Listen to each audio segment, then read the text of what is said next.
It has been a while for the Nats, 3 months or so since we last played at Marlins Park in downtown Miami. So welcome to Nats fans supporting our ball club on the road. First of 3 here while the Mets are hosting the Braves in New York.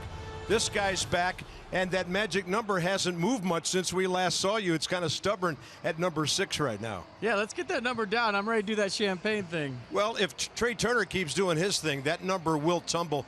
He had a great weekend series in Atlanta. And FP, the guy's hitting for as much power now as we've ever seen from him. Yeah, on Friday, home run number 9, a bomb to left center field. We knew about the speed. We knew about the defense, the base running. Didn't know about the pop. There's home run number 10 on Saturday. Matt Kemp gave it a good go, and here's home run number 11. So they named the field after him for a reason, Turner Field. And how about Sunday, a little slippery triple for Trey Turner in the gap. You see the speed, the 7th triple of the year. Trey is doing it all, Carp. He is maybe the best player in baseball. Nobody's playing better than him right now. So these are not rookie numbers. These are everybody in Major League Baseball. Burning it up since the All-Star break with the total bases, the hits, the triples, the steals, scoring runs, which Trey Turner told us the other night is the bottom line for him, and just doing everything so very well. So here we are, last 2 weeks of the season. Going to see the Marlins twice. They played the Nats tough. It's a good schedule to get some wins, and you just want to make sure you don't get too impatient to get things over with. Yeah, the process. Win one baseball game. Don't think about cracking the champagne until you're actually cracking the champagne. You can get ahead of yourself in these situations. The Marlins have struggled recently. They've had a lot of injuries this year. Stanton's missed time. Ozuna's missed time. Bohr had a sprained ankle. D. Gordon with a suspension. Wei-Yin Chin tonight. His first start since July 20th. A.J. Ramos had a fractured finger. So these guys have been banged up. The record shows that they've been banged up. The Nats need to take advantage of a team that's just kind of getting back together. Amazing when you think about it. 3 weeks ago, they were a game and a half out in the wild card. Looked like things are going to be good for them down the stretch, but they have struggled. It's A.J. Cole tonight, and the Nats will be facing a left-hander in Wei-Yin Chin, who's making a lot of money down here, and the Marlins waiting for a return on that big investment. More on the Nats and the Marlins straight ahead.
Time here in quite a while, and some red folks coming in, cheering for the Nats on the road. Looking for a good ball game tonight, and then some great pitching with Roark and Scherzer going the next couple of nights. So in that all-important category of who gets home field advantage in the first round, we know the Cubs are going to have it all the way through if they survive. But the Nats still want to stay ahead of LA, 4 games up at the moment. The Marlins have played the Nationals tougher than anybody else in the division. Washington 4-3 here. And for starters, how about the starters leading the major leagues in strikeouts, second in wins? Some Nats game notes. 5 or more innings in all 5 starts for A.J. Cole so far. Yeah, no decision last start against the Mets. Gave up 3 earned runs on 9 hits in 5 innings. So big ballpark, throw strikes, let your defense run them down. And then Wei-Yin Chen, he's 5-4. 19 starts, but he's been hittable this year. 275, the opponent's batting average, and nearly a 5 ERA. Yeah, he's a guy that hasn't started since July 20th. He's on an 80 pitch count tonight. We'll see how he fares. He hasn't pitched in a long, long time. Yeah, coming off a left elbow strain that had him on the DL. So there's the source of all the madness, the baseball. It's the Nats, it's the Marlins. Yeah, they got D. Gordon back, but we've got some road help here. Heisey's in the lineup for Dusty tonight.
Nationals baseball on Masson.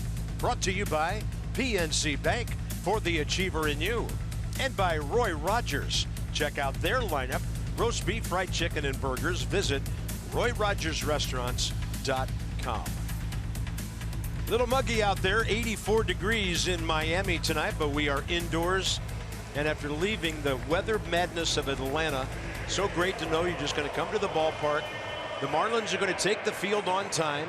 The Nats will be ready, and you will play baseball as Wei-Yin Chen goes to the mound, 31-year-old left-hander. So there's Turner and Worth in front of Anthony Rendon, who likes this yard. Just over 310. On base percentage good, extra base hits. A lot of guys like this place. They see the ball well. It carries. Jason Worth had a milestone homer earlier this season here. And tonight, because of a leg that's hurting, Daniel Murphy not in the lineup. And Bryce Harper getting what Dusty called a mental day off with a left-hander on the opposing mound. And here comes Wei-Yin Chen, 1-4 in 5 career starts against Washington. His last start was all the way back to July 20th against the Phillies. He had a left elbow strain, so he missed a couple of months, gave up 4 runs on 11 hits in that ball game. So fastball, slider, curveball changed the arsenal for Wei-Yin Chen. The fastball average is 91 miles an hour.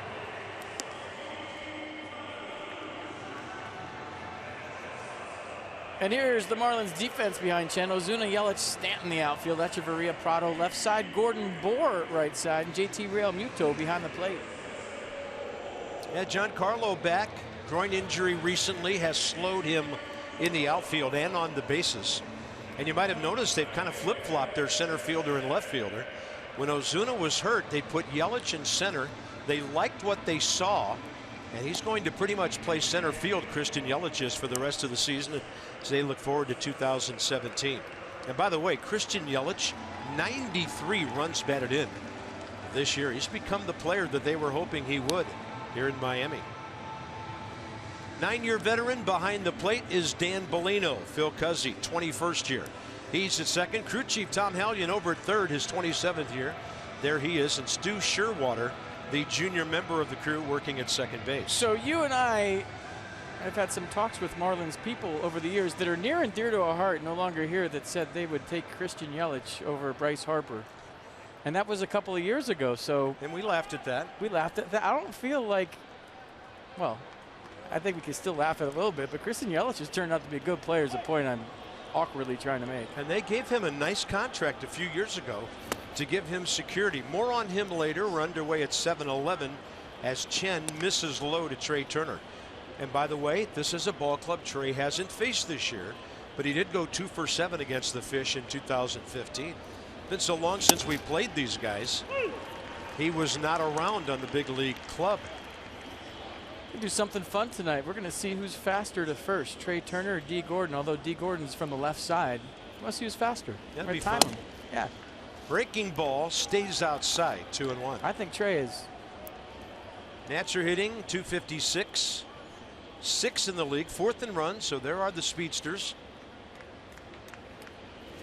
And Turner right off the end of the bat. He's going to run a little bit just to make sure that ball spinning doesn't come back fair. Marlins pitching staff just under 4 runs a game. They are 6th in the National League at 3.99, led by Jose Fernandez, who's 15-8, and a guy with an identical record, Tanner Roark, will pitch against him tomorrow night.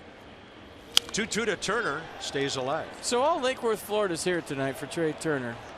Uncle Tim and Uncle Rick came up to the booth before the game. They're awesome. His parents are here. His grandparents are here. His aunt and uncle's here. About a pass list of 40 tonight for Trey Turner, playing close to home. Good for him. Swing and a miss on a fastball up.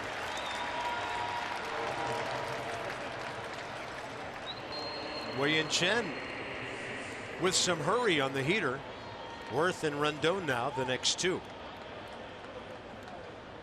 I talked to Jason when he faced Chen as a Baltimore Oriole, and Chen had a good night against the Nats. And I said, well, you know, what was he featuring? He said he's a guy that has a real slow delivery, and then the ball kind of jumps on you. So don't let the speed gun fool you when it says 90 or 91. He rushes you.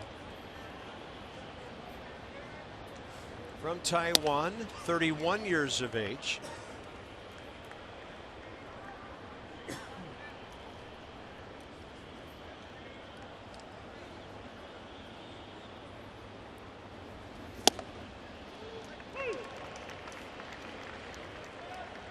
On a pitch count around 80 tonight, Don Mattingly said before the game. Marlins signed him as a free agent middle of January. 1-1, and that is in there to Jason Worth up in the zone. There's a feeling around these parts that if Chen was healthy this year and could have put up the numbers he normally has in the past, the Marlins would be in a different place. He has struck out the first 2 batters of the game, and 2 batters that are swinging it pretty well these days. And here comes another with Rendon. Inside the Numbers brought to you by Jeep. So since the All-Star break, Christian Yelich 48 of his 93, and Anthony Rendon 45 of his 78. And of course Freddie Freeman, who continued that hitting streak to 22 games yesterday. Here's Rendon, 1 for 5 career with a walk against Wei-Yin Chen, and that's a mile high up near the girders. It didn't hit anything except the glove of Adeiny Echeverria. A couple of strikeouts and a first pitch pop up. So go the Nats in the top of the first.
Downtown Miami, just to the east of us, and here at Marlins Park.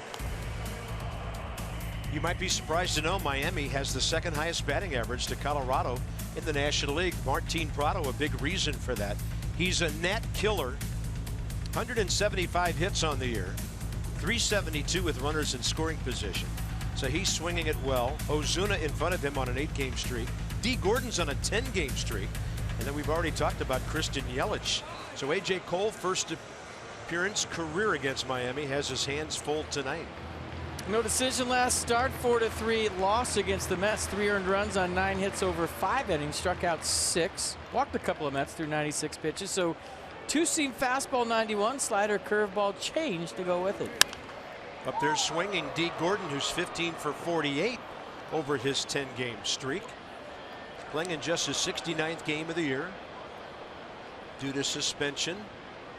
And what an element he is to this offense. 23 stolen bases. He's going to hit one hard, but the Nats haven't played perfectly. So one speedster hits it to the other. Gordon to Turner, 1 out. Here's your Nats defense tonight. Worth, Turner, Heisey outfield. Espinosa, Rendon left side. Defoe, Zimmerman right side. And Wilson Ramos behind the plate. Daniel Murphy with the day off today. Some left leg issues. And he may have tomorrow off as well, Dusty Baker saying before the game.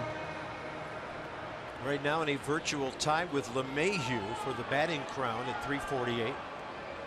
Here's Marcell Ozuna, who's hit in 8 straight games against the Nats with 13 hits.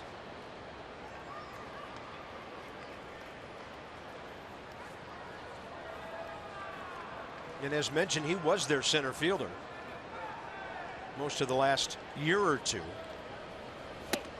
Ad ball sailing up and in.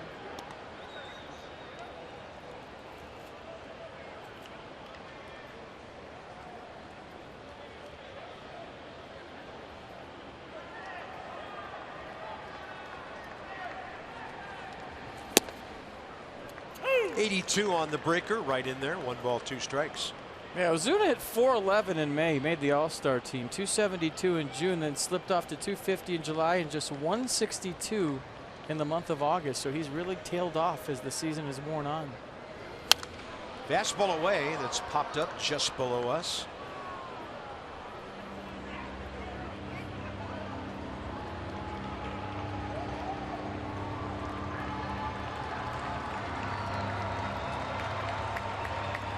Bull 6 start.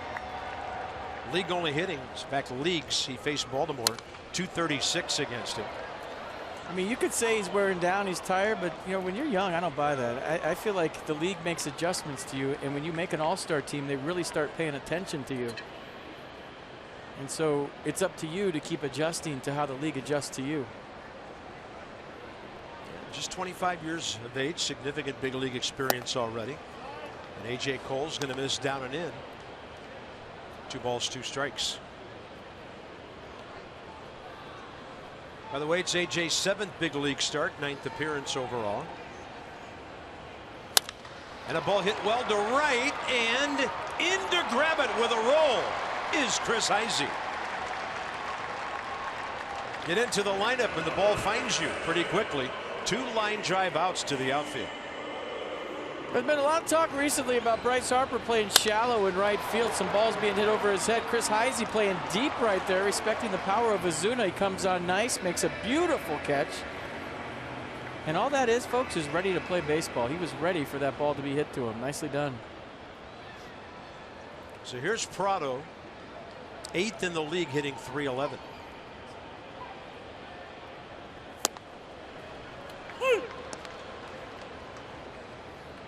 Dusty's saying today that he had a talk with Bryce about playing shallow, and he didn't want to disclose what that talk was about. We've been talking about it for a while. Yeah. He's been playing right-handed hitters with power, almost like a pitcher. My theory is, without ever having spoken to Bryce, is that he wants to stay away from the wall, and he'd rather go back on the ball and not have to worry about hitting the fence. So he's playing shallow. Great slider. 1 ball and 2 strikes, and the ball's coming out of A.J. Cole's hand very well so far.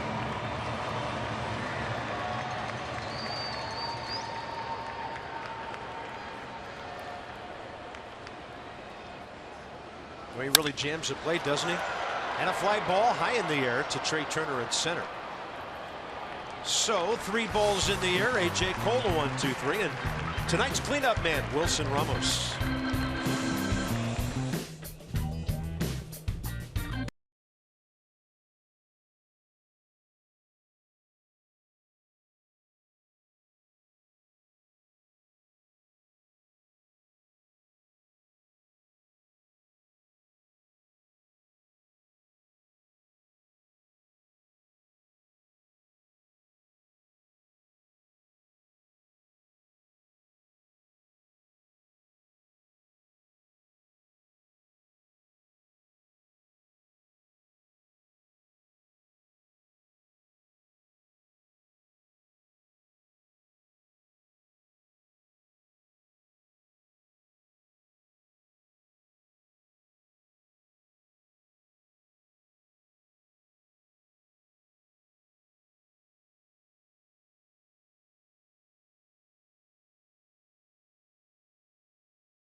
Now, after being so consistent offensively for really the first 4 months of the season, Wilson Ramos has had a rough last handful of weeks, and his 2 games played in Atlanta went 1 for 7 with 3 double play balls that he grounded into. But Dusty Baker provided some perspective on Wilson recently.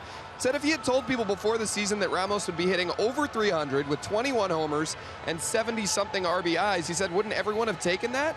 He said, let's not lose sight of how good a year Wilson has had. All in all, he said if he doesn't get another hit the rest of the year, he's still had a good year. So Wilson Ramos going through a little bit of a funk the last handful of weeks, but Dusty Baker's still saying, we love our guy. He's given us a great year offensively overall. Yeah, career high 272 3 years ago for Wilson. And that's Dan back with us, and Wilson Ramos gets that first base hit right after our Coons.com sideline report. Well, there goes a no-hitter, Buffalo style. And it's all because Masson Dan turned 31 yesterday. So happy belated birthday, Masson Dan. A report, a base hit. That's your Nats birthday present, Dan. Way to go. And we all shared in the cost of that.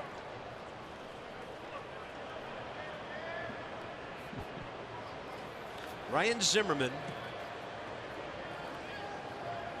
has loved Marlins pitching over the years. Of course, a lot of different guys. Chin not around that long, but certain guys against certain ball clubs, so maybe that gets him revved up. 301 career, 28 homers, 88 RBIs. There it is against Miami in 1 full season worth of games. That's pretty amazing.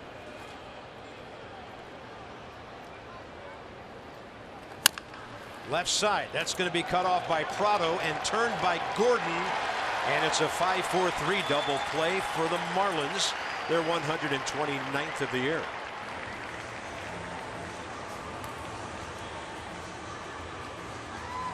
Well, usually you don't see a tailor-made double play to third base, but that was such a high hop taking Prado to the bag that it was an easy 5-4-3.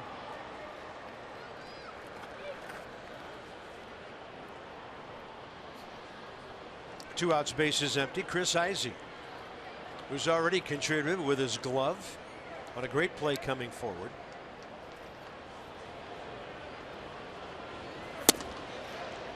Chen low in the zone, strike 1. By the way, in New York tonight, Aaron Blair for Atlanta, Noah Syndergaard looking for number 14 for the Mets. Keep an eye on that in terms of the magic number. That is right in front of the plate. Real Muto calmly waved off his pitcher. And that quickly, the top of the second comes to an end. A base hit, then the double play ball.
Tomorrow as the Masson Chopper. Look at that, right over the top of the waves here in Miami. Time to pull up, guys.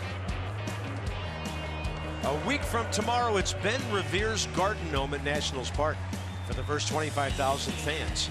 It's presented by Delta Airlines. Catch the Nats and D-backs at 7:05. Bring home this year's Gnome. Nationals.com/tickets.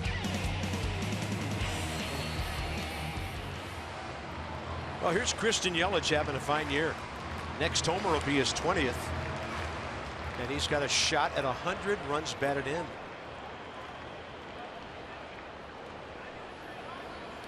They gave him a contract through the year 2021. Had some knee problems last year, only played 126 games, but he hit 300. So all of these totals, career year for him. Well, he's pulled the ball more with authority, but his last 4 home runs have been to left field, 3 in New York, 1 in Philadelphia. Now that's impressive. I mean, he's got opposite field pop, and we were always wondering when he would start turning on the baseball with authority. Well, 19 home runs, it's happened this year. May have something to do with that guy. Turn and burn, huh? Barry, I can't remember his last name. Barry. His dad was a pretty good player. 0-2, and that's right in there.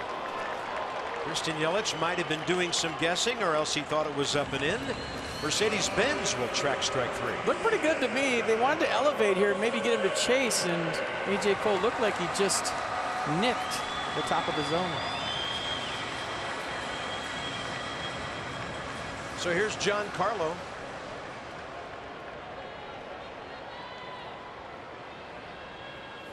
He's been all beaten up this year again. Playing in just his 111th game out of 150. But he still has managed to hit 25 home runs. Last 23 games in this ballpark, hitting .325. And that almost grazed his sleeve. 1 ball, 1 strike.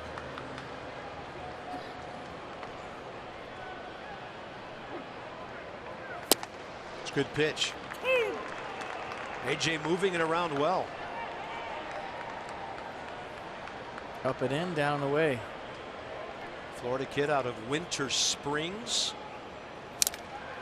And Stanton just able to tip that ball to stay alive.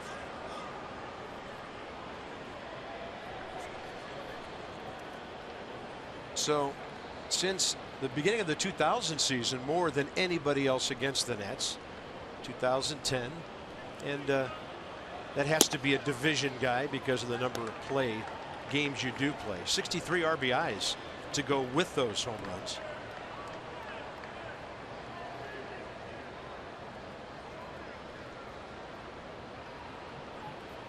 Two the count. Shift on. Close.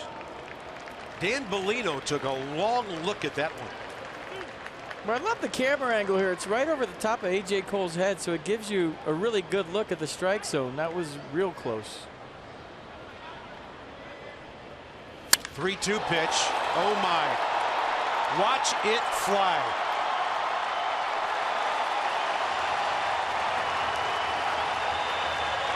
Number 26.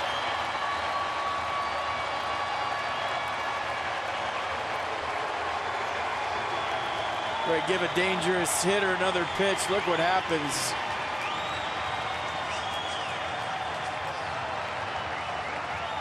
Home runs number 26, 27, 28, 29, and 30, all right here in one swing. My goodness.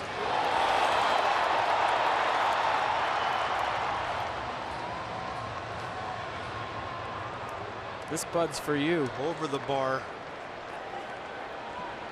That was not a light.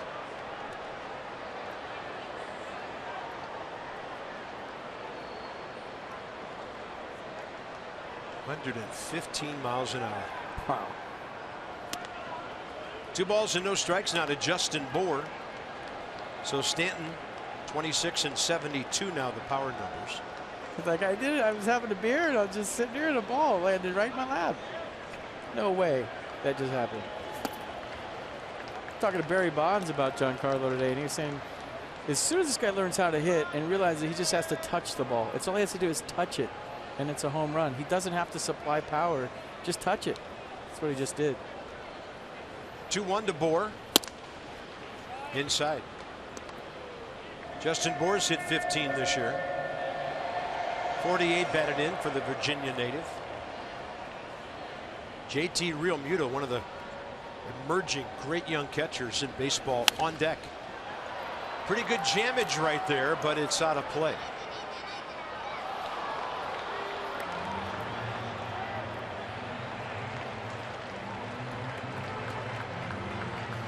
A.J. Cole has been bothered by the home run ball. In just around 30 innings now, he's given up 7.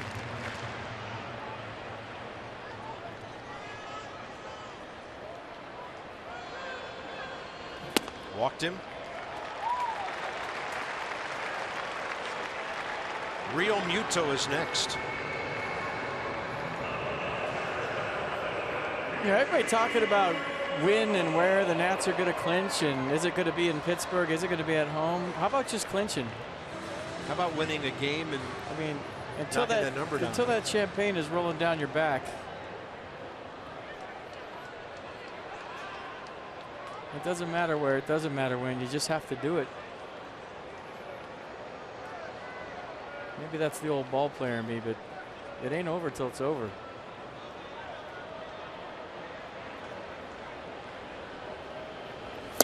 Outside to Realmuto. Young catcher hitting .312, 7th in the league. He's just 25 years of age.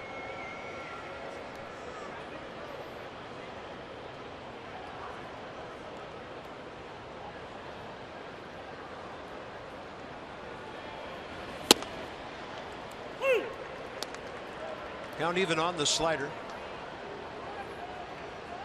Braves at the Mets. They're scoreless, top of the second.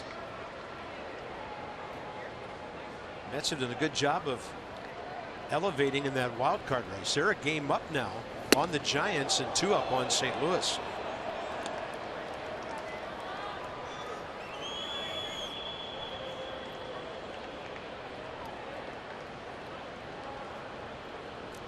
St. Louis and the Giants at AT&T Park just split a weekend 4-game series.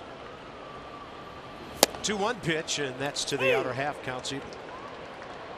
Kershaw mad bum tonight. Yeah, on the left coast. At LA, and the Dodgers finished the season at San Francisco. Target away by Wilson Ramos.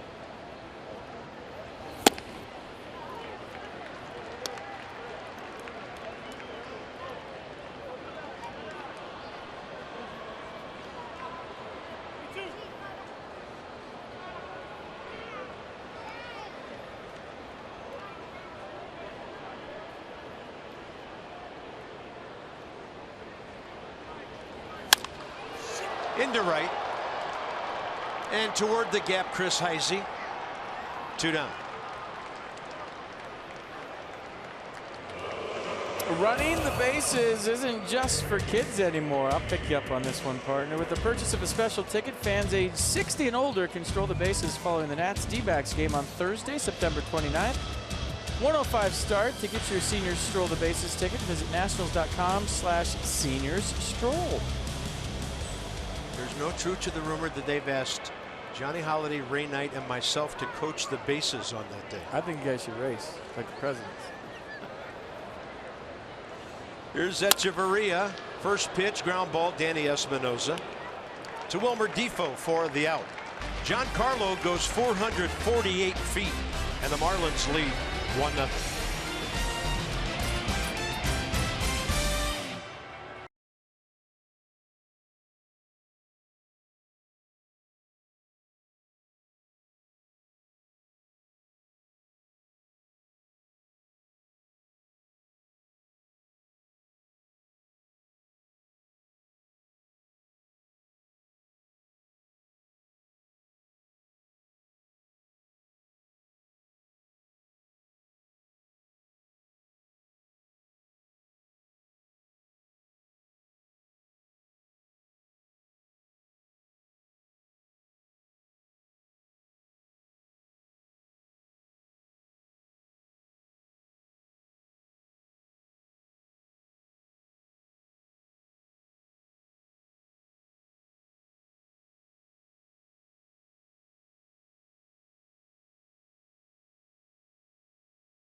To you by T-Mobile.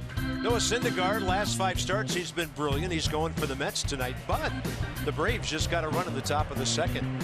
Brandon Belt, Brandon Crawford, Hunter Pence, scuffling career against Clayton Kershaw. So we'll see how they do tonight. And the Mets had Tim Tebow, from our standpoint, up in Port St. Lucie for his first workout today. Are we going to report on his second workout too? I think probably just the first one. Hey, they got the names right. Miami, Washington. Marlins, Senators. I know. I got an email from a buddy of mine today saying, congratulations to your Senators for being ready to clinch the East. I'm like, 2016. come on, guys. Hello, it's 2016. I mean, they were the Nets. These are the Nets, but come on. I would pay big bucks for one of those bases in that Cleveland series that said Indian Senators. I think you should go online and pursue that. You think they're selling them?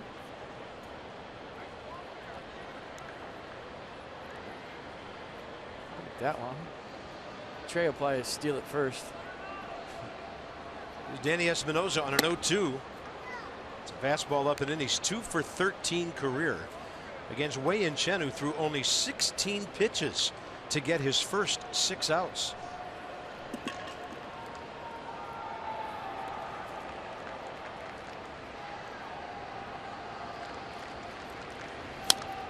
Good rip. I mean, it says 91, but it looks like he's throwing 100.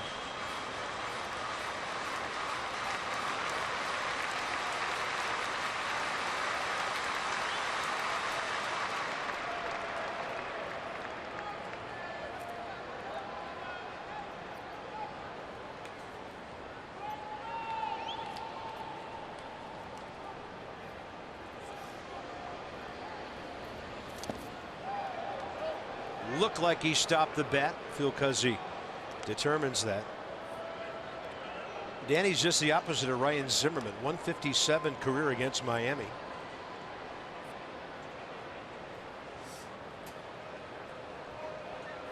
Batting from the right side, where he is 202 this year. Defoe to follow, and then Cole here in the top of the third. Swing and a miss. Strikeout number 156 by the Nats shortstop. Nissan will track it.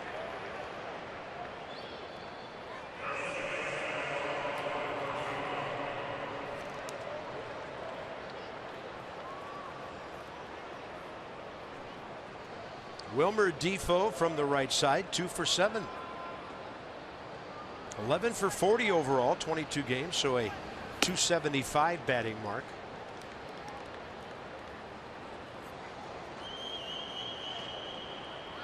Counting what he did last year with some playing time in September. Doing quite well against big league pitching. That bunt shown, got Prado on the move from third and had Gordon and Bohr moving on the right side as well.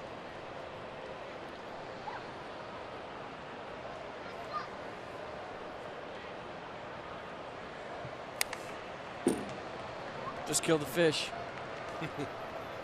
In the fish tank. Yep. There's a couple belly up right now floating at the top after that foul ball. It's like a stick of dynamite just went off in their tank. Fishing with dynamite. So one off the end of the bat, that one unreachable. 2 balls, 2 strikes.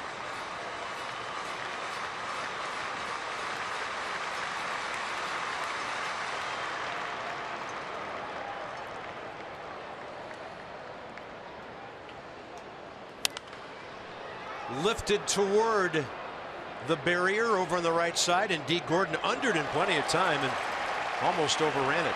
2 outs.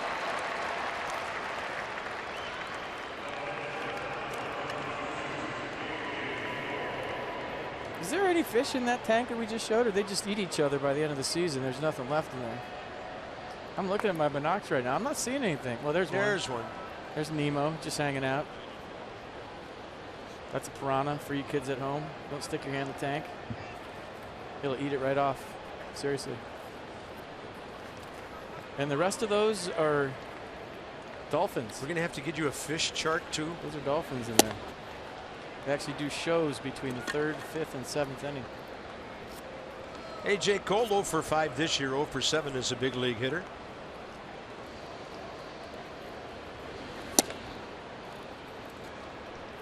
There they are. Pinocchio Dolphins. Looks like he's in shock. Worth almost got him months ago. Yeah. In there, it's 2-1. There's the Pink Roosters.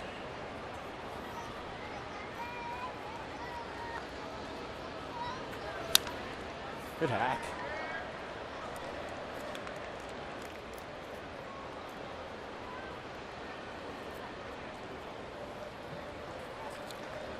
Tell you what, the more we come to this yard, the more it grows on me, honestly. Well, I just like the fact you know you're going to play. We've done a nice job lowering the fences. That was big. Like the batter's eye in center with the plants out there. You know, it takes a while to, you know, decorate your house, so to speak, when you move in. It's not something you do the first day, the first year even. 2-2, and that's outside. World Baseball Classics coming here next year. That'll be a thriller. And they had the All-Star game the year before the Nats.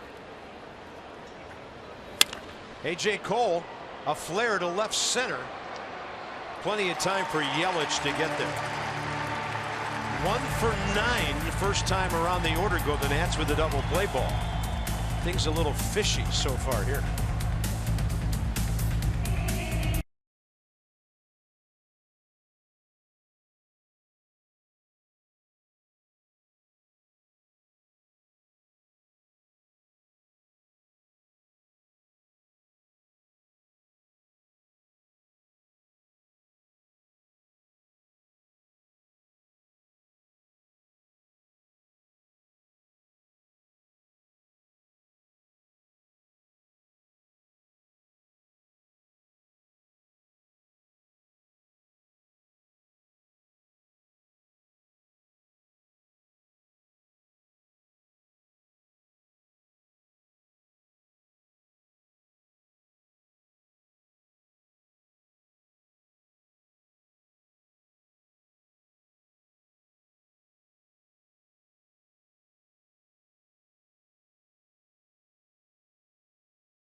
No doubt about it. You can just tell by looking at people sometimes. 1-0 as we go to the bottom of the 3rd inning. Celebrate the fun and whimsical side of the political season with election night at Nats Park. Friday, September 30th. The first 25,000 fans receive their choice of Nationals branded donkey or elephant mascot figurine.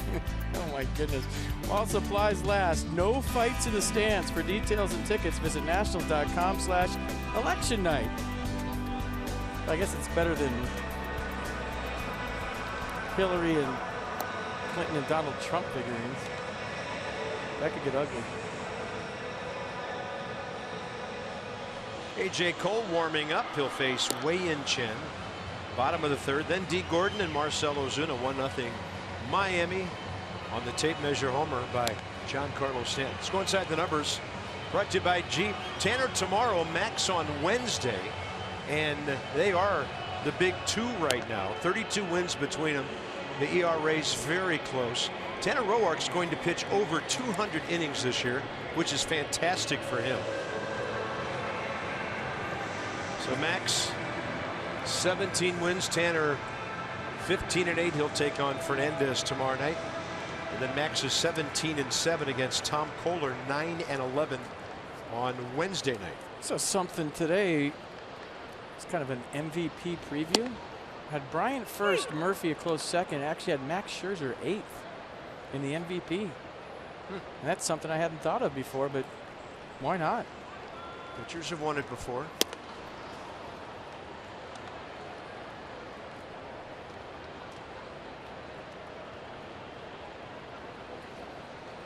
You know, if you think about it, MVP is not called a position player's award. And there's A.J. Cole's second strikeout. Who is more valuable to any ball club than a guy who goes out there every 5 days and makes you think on the way to the ballpark you're going to win the game? These guys that play every day. These guys play every day. That's why they have the Cy Young. I've never been a pitcher for MVP guy, but that did make me think for a second. There's your candidates.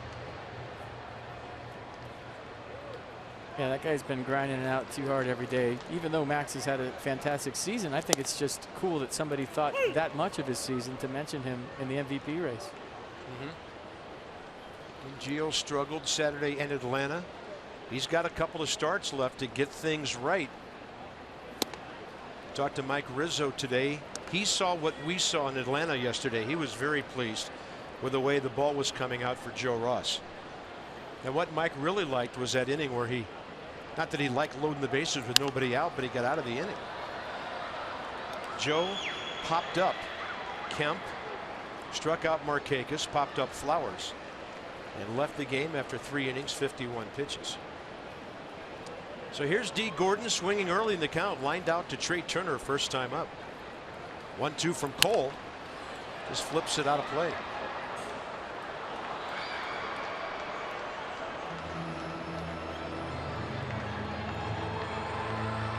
D. Gordon won the batting championship last year at .333 at 205 hits.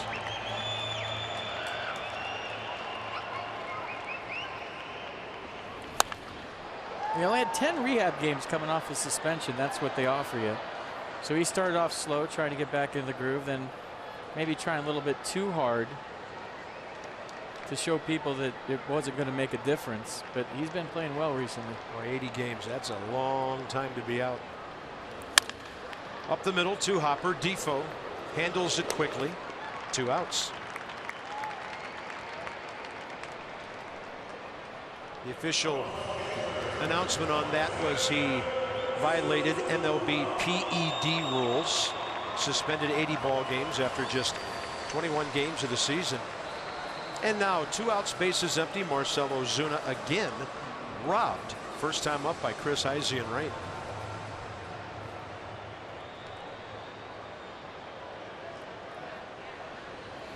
So they had D. Gordon at .375 from the left side there, from contact till the time his foot hit first. Okay. Guys in the truck, good job.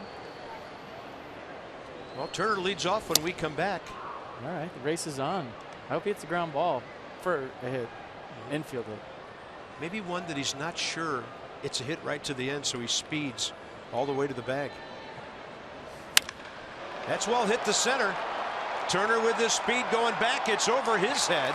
That's going to hit the wall at the 407 and keep on rolling back toward the infield.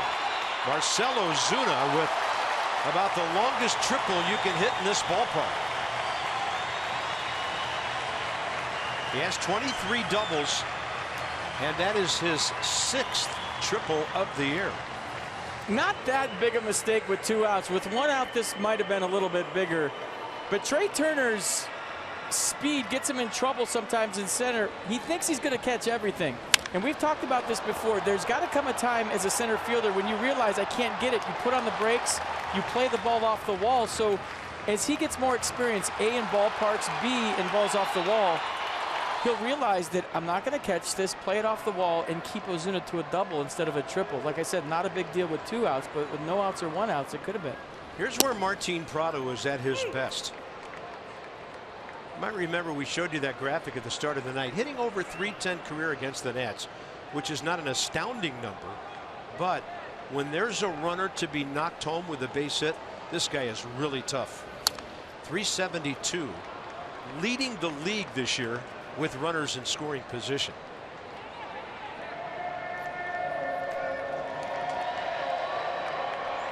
Martin Prado, 32 years of age, .291 career hitter.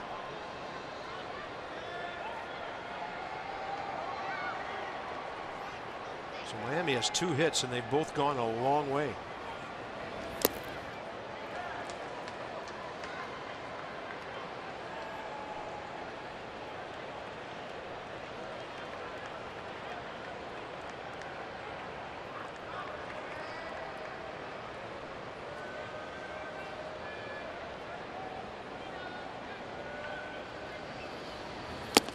Prado not biting on the sliders. So a couple sliders away, you feel like that two-seamer in on Prado's hands might be open here. He's leaning out over the plate. He's a guy that'll take that slider and flick it to right field for a single. I think you can jam him if you want.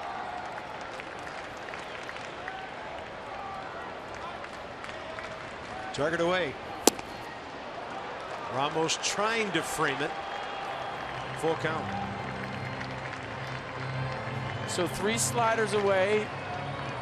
Severe jamage wide open on the inner half if you like.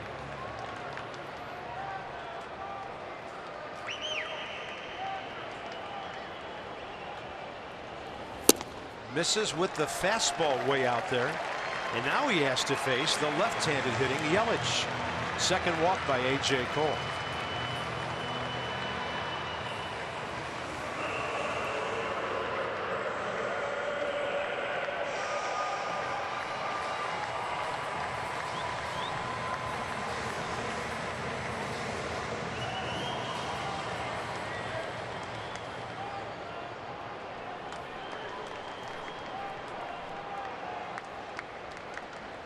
Freddie Freeman has just hit his 31st. 3-0 Atlanta at New York. Top of the 3rd. What a year he's having.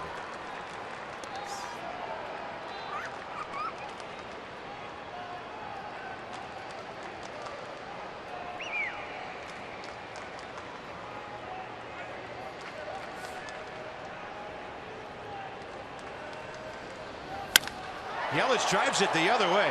Jason Worth can only watch it. Bounces over the fence. Maybe a big break for the Nats, keeping Prado from scoring. But it's now 2-0 as Ozuna is home. So they have homer, triple, double on their hit ledger in this one. Well, I think you called it. That 3-2 pitch to Prado, even the 2-2 pitch this whole inning. You know, even though his average with runners in scoring position is high, you had him set up. And now you have to get to the hot-hitting Yelich, and he makes you pay with a double in the gap. Not to mention first base open. This is a different kind of situation. Mike Maddox out there, FP. First base open, right-handed batter who hit one a mile against you first time up, and then if you walk in, you deal with a lefty with power. Well, it was a slider that Stanton hit out, I believe.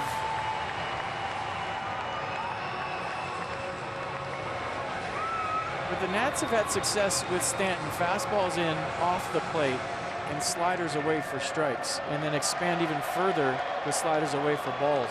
This is a huge point in the ball game, trying to keep Miami from taking a very big lead.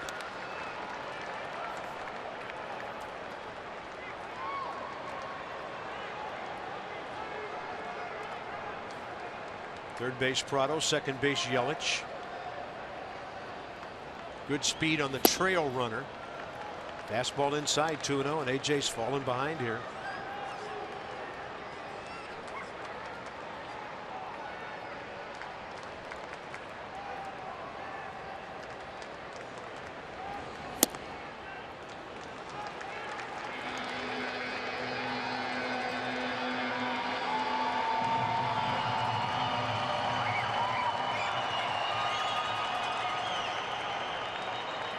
Not a time to throw one right down the middle. Ramos set up away.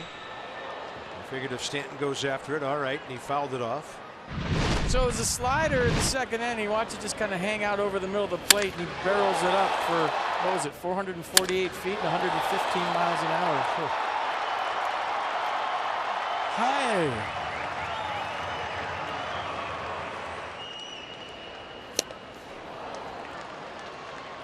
Slipping 90 by him, and it's 3-2. Something happened on his wrist here after the swing, didn't it? Right wrist, hand, something.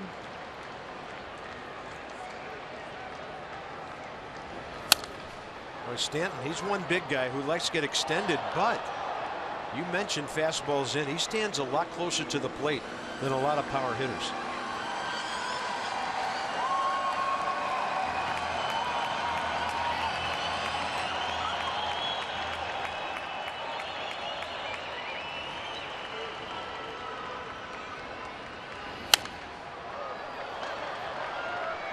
Well, he knows he's not getting a slider, but I think you could trick him here after all the fastballs you've thrown in a row. If you expand with the slider away, you have a base. You don't have to throw a strike here. So you've seen a number of fastballs away. Throw the slider off the plate. See if he'll chase it. If he doesn't, you got base. Even though there's a lefty on deck, so what?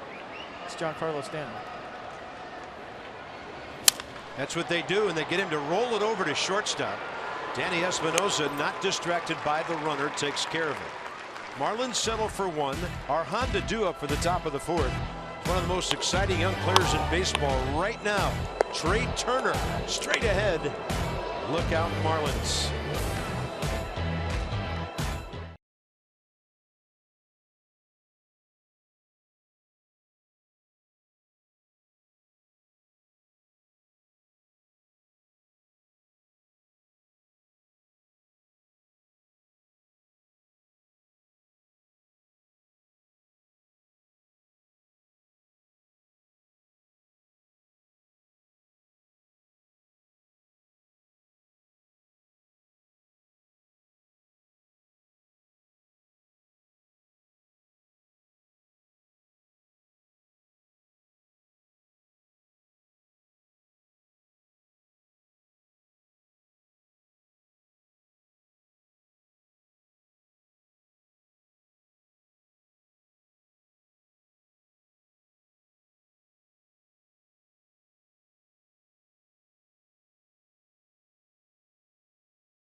The fourth inning of Nationals baseball is brought to you by the RAV4 Hybrid. All-wheel drive and unexpected performance. Visit buyatoyota.com. Tonight, Somewhere in Miami. Nailed it. Wow. I like it. well, maybe Murphy will be waiting for Turner after a swing or two here. Top of the fourth underway. Total command by Wei-Yin Chen so far. Wilson Ramos, opposite field single, the only Nats offense so far. Turner, strike one. He struck out swinging first time up.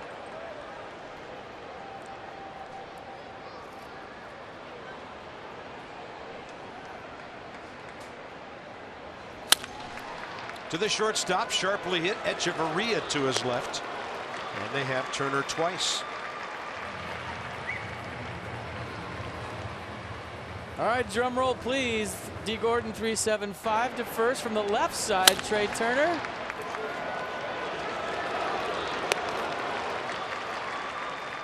.1 seconds from the right side. So pretty even, right? Well, I'd say D. Gordon a little faster, but I don't think Trey was getting it right there. So let's just give round one to D. Gordon. And you'd think from the left side he'd have a little advantage, but you know. I'm looking down at probably a, I don't know, 5 to 6 foot advantage from where a righty and a lefty stand. We had Maybe Trey, less. We had Trey at 3-4 and a grounder at second. Remember the one he hit the Joe Panic. So there's more in the tank there. Let's just stay tuned. We have 3 more games here, a lot more at bats. Cool. Let's go first 1 to 5.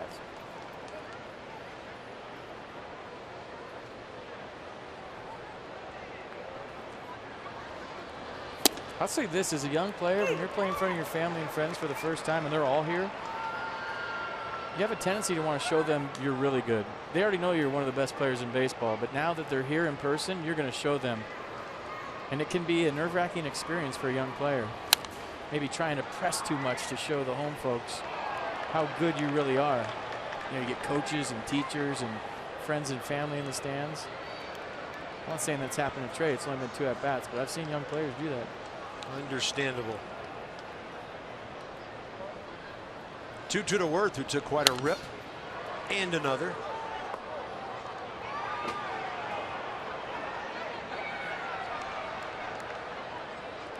Jason Career against Miami pitching, 79 runs batted in. And a guide went up the middle off the pitcher's glove on a fly to Echeverria. So he didn't have a hop to deal with, and it's 2 outs on a 1-6-3.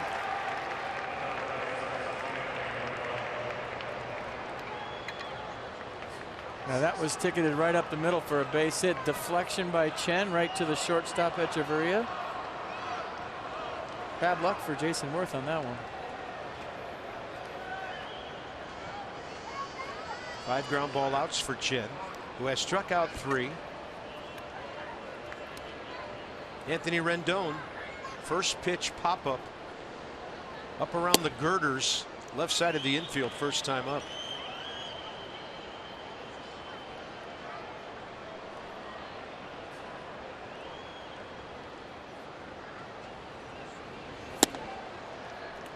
.90 in there, 1 ball, 1 strike.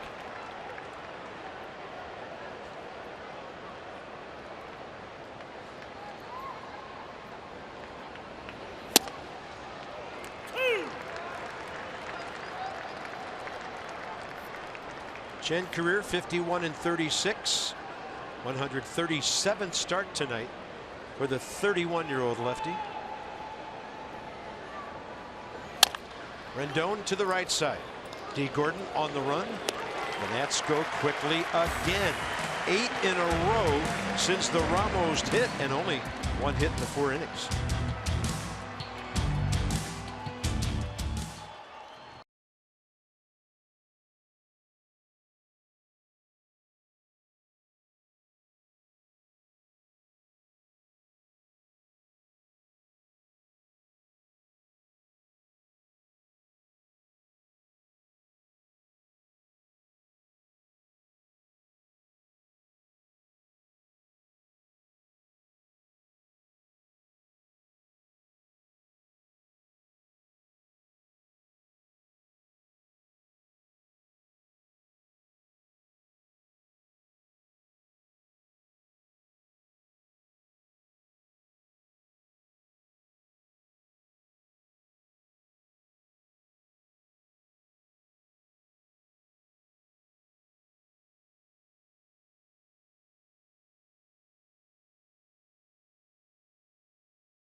Looking for some offense here in South Florida. The most popular way to follow the Washington Nationals postseason push with MLB.com at-bat, the #1 app for live baseball. Enjoy game day, live game video highlights, and StatCast at MLB.com at-bat on your favorite device right now.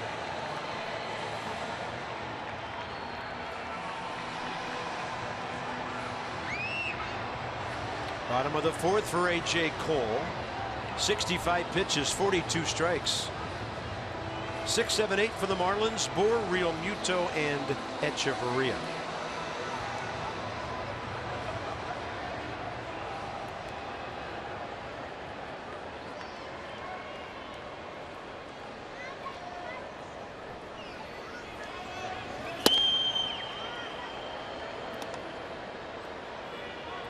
Cole staying away from Boer. First time up, walked him.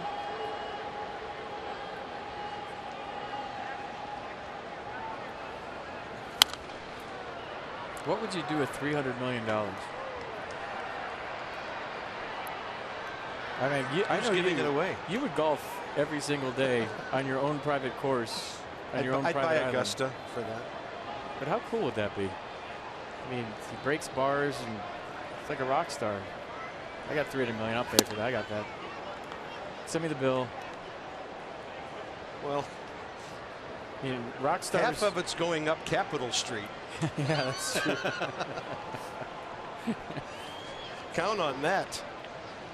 1 ball and 2 strikes. And Bohr out to center, but he didn't get it, and Trey Turner's waiting for it.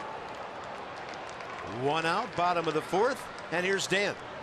Bob, an example of just how banged up this Marlins squad has been this season. This is only the 4th time all year that they have all 8 of their opening day position players in their starting lineup. Kind of reminiscent of what the Nats went through last year with Denard Span, Jason Worth, so many of their regulars out. And I think only having, what, 2 or 3 times all year when they had their opening day lineup in there. Marlins super banged up this year. See the camera pan there? That was Destin Hood, a longtime Nationals minor leaguer who's now with Miami. There's Destin, who just got called up. Good for him. Folks might remember us talking about him over the years. Yeah, they have really been banged up, and it kind of got them when they were in the race. Look at Espinosa. Oh, and unfortunately, Ryan Zimmerman couldn't grab it, and the ball goes into the camera bay. That'll give Danny an error on that throw. There's a rail over there, but no screen in front of it, I believe, and it went right through there. Yeah, that's a great play by Danny Espinosa. I'm sure if you run down there and ask Ryan Zimmerman, that's a mental error on his part. He knew the runner was going to be safe, so in that case, you come off the base and just protect the extra 90 feet. You come off and block this ball. When you feel the runner, heads up, Dan, when you feel the runner passing you as a first baseman, you come off and play goalie right there. Let it hit you in the chest on a hop and keep the runner at first. Keep the double play in order and save your shortstop an error. Runner at second, 1 out. The Nationals' 67th error of the year in 150 games. That's still a great total. They lead the league. Maybe even you come off and run toward the ball and catch it in the air right here, because you know that clock's going off in your head. You just run off the base and catch that around, you know, mid shin high. Ugly finder. Sorry. Haven't seen you in a while.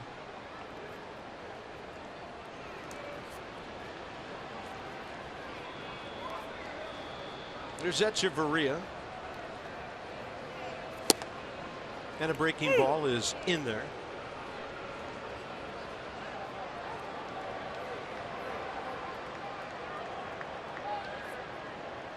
Yeah, thanks to Ray Knight for filling in. FP had the weekend off. And he's back in the studio with Johnny tonight. Yeah, thanks, Ray. Appreciate it. And Dan was attending the wedding of our pre and post game Nats Extra producer, John Harvey. Congratulations to him and his bride. Way, way, way over his skis. Outkicked the coverage like I don't think anybody else ever has in the history of the world. I mean, let's just say it was like a 90-yard punt. Returned for a touchdown. Yes. 2 balls and 2 strikes. Echeverria, ground ball to Danny Espinosa, first time up. So the gang's all back together, and Matt Latos may be piggybacking for several innings soon, with A.J. Cole getting up around 80 pitches. He's at 75 now with just 1 out, 4th inning. Big breaking ball for a swing and miss. So that will be his 3rd strikeout, 2 down here. And the pitcher, Wei-Yin Chen, coming up.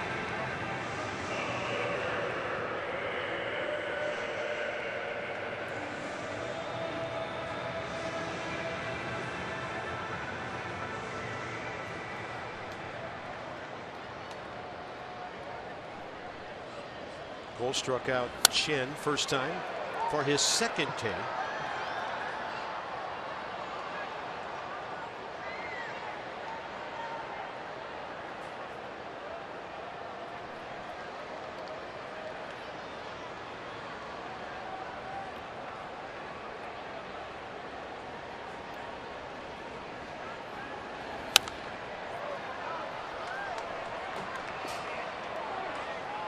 Good hack.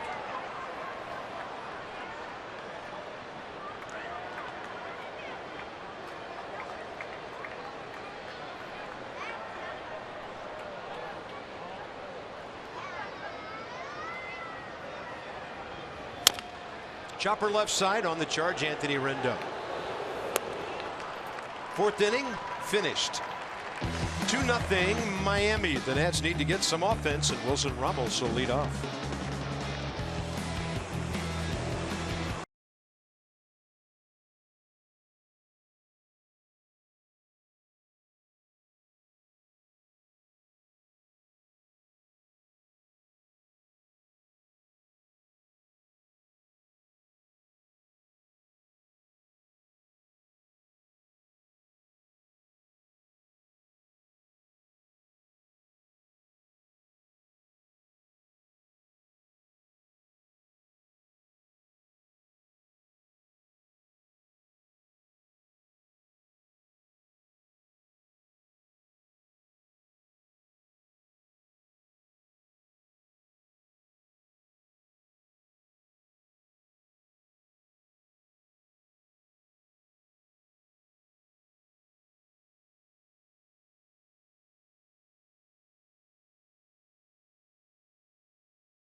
Telecast is presented by authority of the Washington Nationals and may not be reproduced or retransmitted in any form.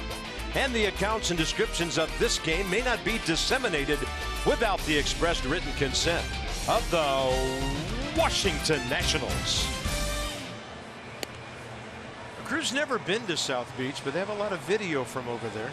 And we go to the top of the fifth inning, 2-0 Miami. When you have insight, you know how to handle your finances with confidence. It's all brought to you by PNC Bank, for the achiever in you. So some notes about the Potomac Nationals. Victor Robles and Eric Fetty, top 100 among prospects. Lucas Giolito, Ronaldo Lopez, Coda Glover all earned promotions to the big club this year. And then from Potomac, Max Schrock involved in the Mark Jepsinski deal on August 25. Bryce Harper getting a mental day off, as Dusty put it earlier today. That's 6 for his last 50. Dusty Baker trying to let him charge that battery today and come out firing tomorrow against Jose Fernandez. Yeah, I'm just gonna, just for the heck of it, look up the matchup numbers there. Bryce is 4 for 16 career, 6 walks and an RBI against Jose Fernandez.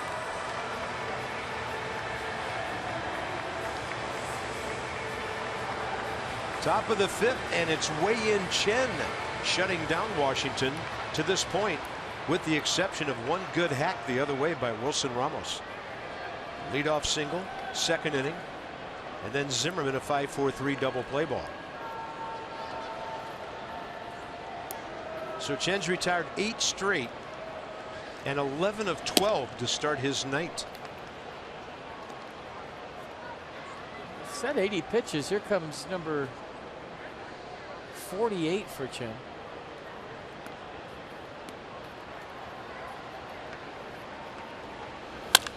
Ramos out to center and over, cruising to it, Christian Yelich.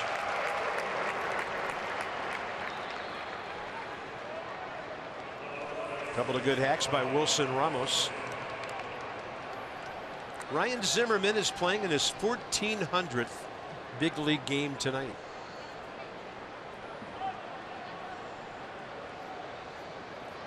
Looking over Ryan's numbers the other day.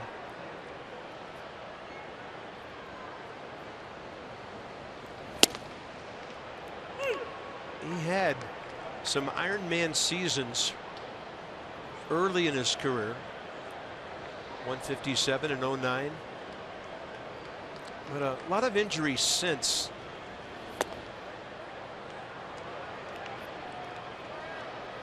He really hasn't had a full season in terms of games since the 2009 season. He did have 145 and then 147 in 12 and 13. So by today's standards, close to a full season of action. Thought that one was down.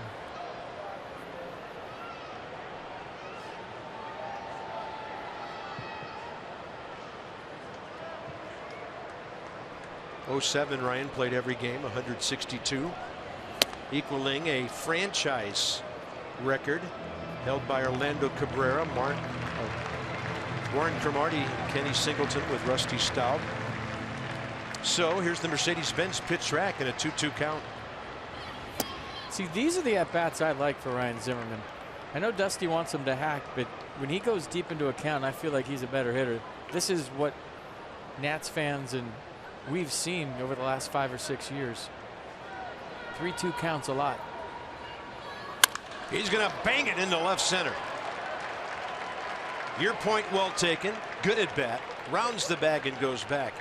And Ryan Zimmerman is 5 for 14 career against Wei-Yin Chen. I mean, it just comes down to do what you do and do what you do best. And Ryan Zimmerman's a guy that likes to go deep into counts, take a lot of pitches. And when you have that many different things going on with the hitch, the leg kick, the more pitches you see, the more you get in sync with the pitcher. You know, every at-bat for him is a different experience because once it's out of the stretch, it's a reliever, it's a starter. Their deliveries are quicker and slower, so now all the things I do adjust to the pitcher by which one it is. So the more pitches he sees for every different pitcher, the more all those little different timing mechanisms are going to be synced up perfectly. That's why he has trouble swinging at the first pitch, because he can't sync up all those things on one pitch.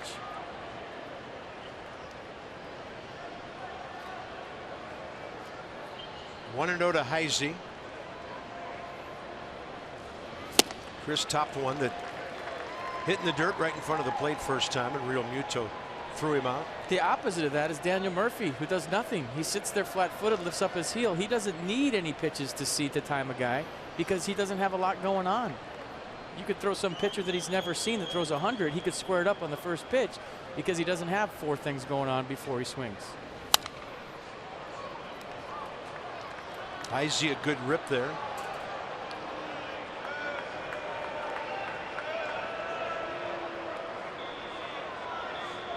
The see ball, hit ball. Pretty simple. 14-game hitting streak going for Murph.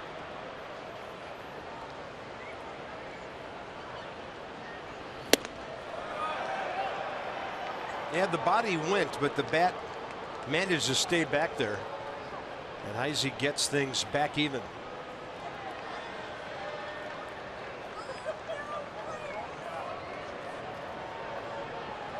So Dusty outfield into the dugout here. Off speed, and Heisey stays alive.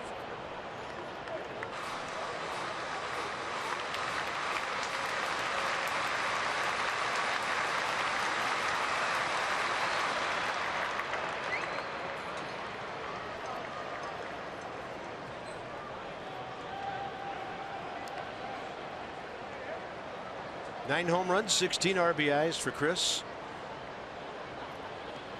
Highest home run total in baseball for a guy who's only had 130 at bats. He's going to drop one up the middle. Zimmerman's going to make the turn and keep on going right in front of Christian Yelich. And not a good throw, way offline. Zimmerman's going to be safe anyway, and just like that, it's first and third, 1 out.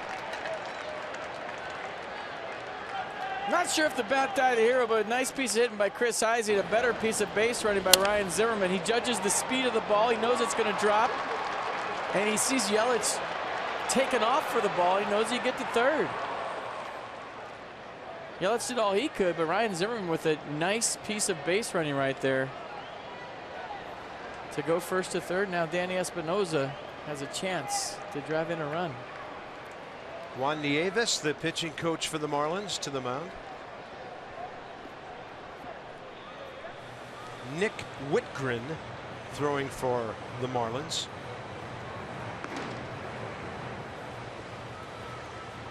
They have a 13-man bullpen.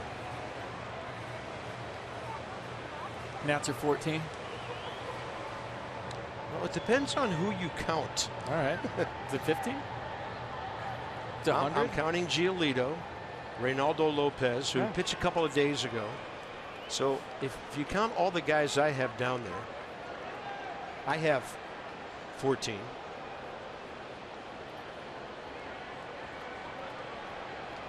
So I said they have 14, and you went on for 5 minutes to say they have 14. So thanks. It's about 10 seconds. Thanks for clearing that up.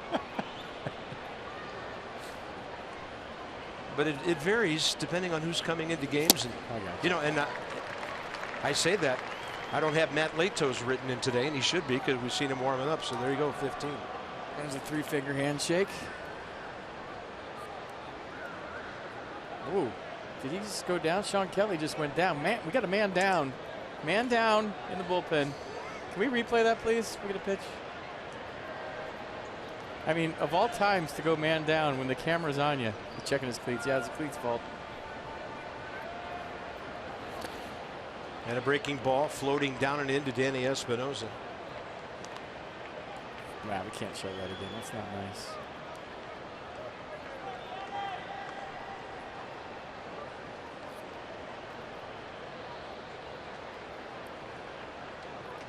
Trevor Story, who's been disabled for a couple of months now, not able to play for Colorado, and Corey Seager, the likely rookie of the year, right there with Danny in shortstop home runs.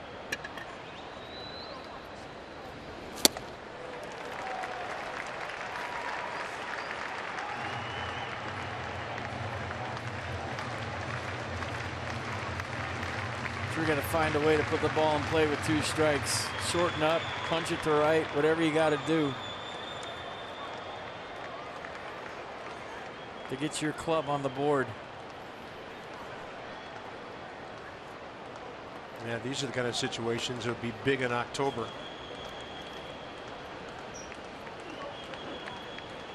Right now, it's pretty big in the middle of September. That's a fastball up and in, 2-2.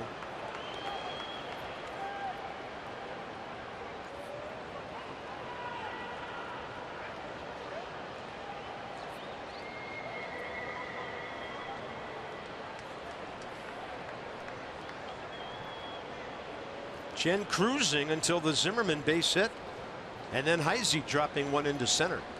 Still just 2-0 Miami.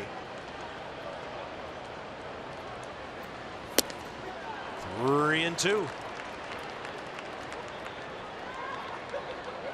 That's where ideally you'd like to start Chris Heisey, but I don't think Dusty Baker will. Yeah, how confident is he Danny will make contact? 4th most struck out batter in the league this year.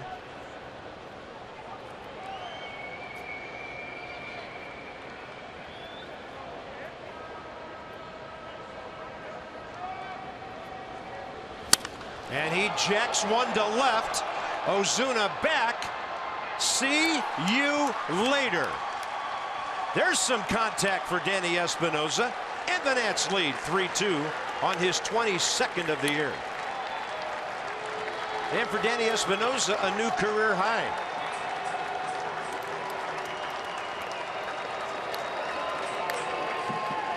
That one swing of the bat, everything's all right. The new proud papa, Danny Espinosa, hits his first home run for his son Ty to put his club up 3-2. How about that?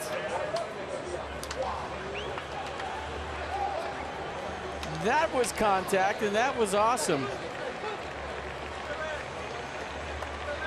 RBI total shoots up to 66. Chen is out of the game after 4 1/3.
A couple of months ago, provided by Danny Espinosa here in Miami. That's a big swing. You're talking about reducing the magic number by 2 tonight if the Nats win. The Braves are ahead in New York. The Nats win this one, it goes down to 4. So all of a sudden, just like that, a 2-0 deficit is a 3-2 lead on Danny Espinosa's career high 22nd home run. Way to go. How about some taters for tots? Our Washington, D.C. dealers or Lexus dealers are donating $250 to the Children's National Health System for every home run a Nats player hits this year. So keep them coming. It's for a wonderful cause. Lexus, the pursuit of perfection. There's Wilmer Defoe against Nick Whitgren, 25-year-old right-hander from Lafayette, Indiana. At least that's where he was. High school pitcher, born in California, went to Purdue, and for the Marlins, his 47th appearance. A fastball curveball change, fastball 92. That's the changeup right there. And I mentioned Danny's career struggles, FP, against the Marlins. He finally did something big against them.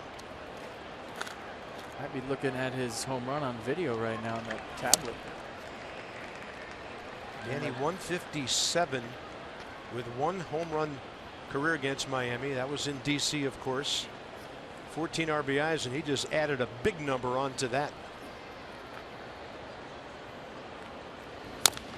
Defoe will chop one and run with the ball down the line. Foul.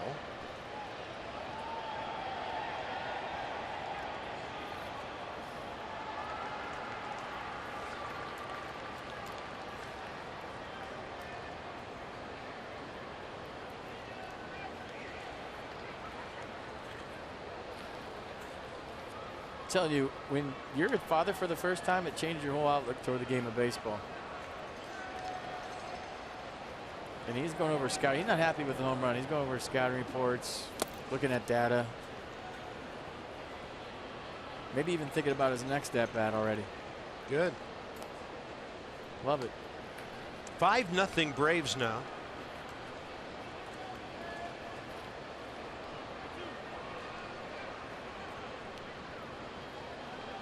Three and 2 to Defoe, and he will single up the middle. He is scooting to first base, making a big turn. It takes Yelich a moment, and that's not even close at second. Wilmer Defoe had that bag out of the batter's box. But you know what he did? He wasn't satisfied with his single. This is how every young player should run out of the batter's box on a base hit. You're looking for a bobble. You're looking for any sort of misplay by the outfielder. That's all it took. And when he was barreling around first base, he just kept going. There's a little stutter step, but if he's just cruising right here, kind of digging himself, he got a base hit, there's no way he could do that shuffle and get into second base.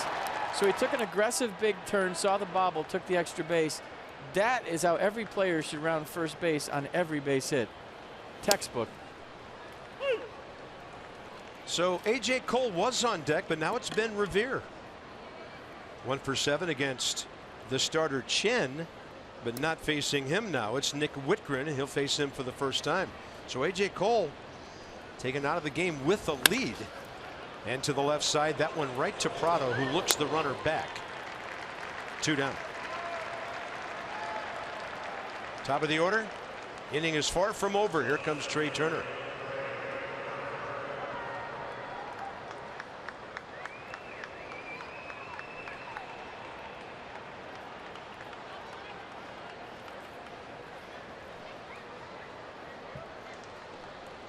At least in person, all these Miami pitchers new to Trey.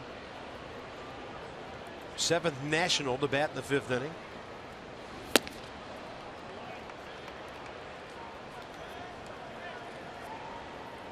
So 1 hit through 4 innings, and in this frame 4 in a row.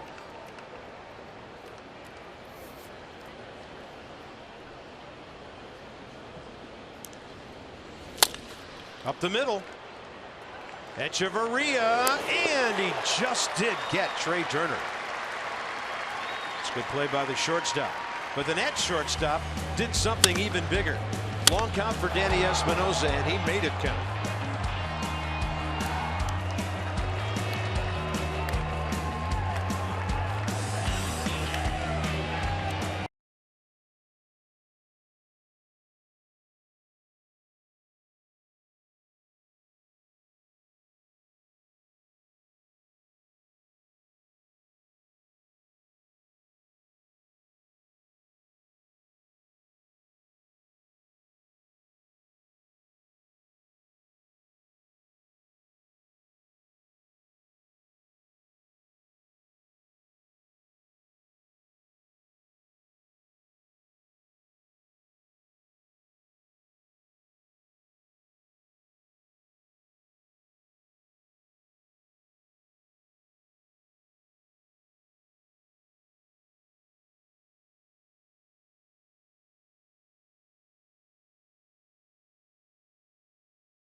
Top for the first time. Going to be a long night for the bullpens as both starters have departed. And the pitcher of record, at least for now, becomes Matt Latos. I see the arsenal: fastball, slider, curveball, change, split, rosin bag. He'll throw whatever he wants up there. Fastball 90 miles an hour. Slider averaging 85, probably his best secondary pitch.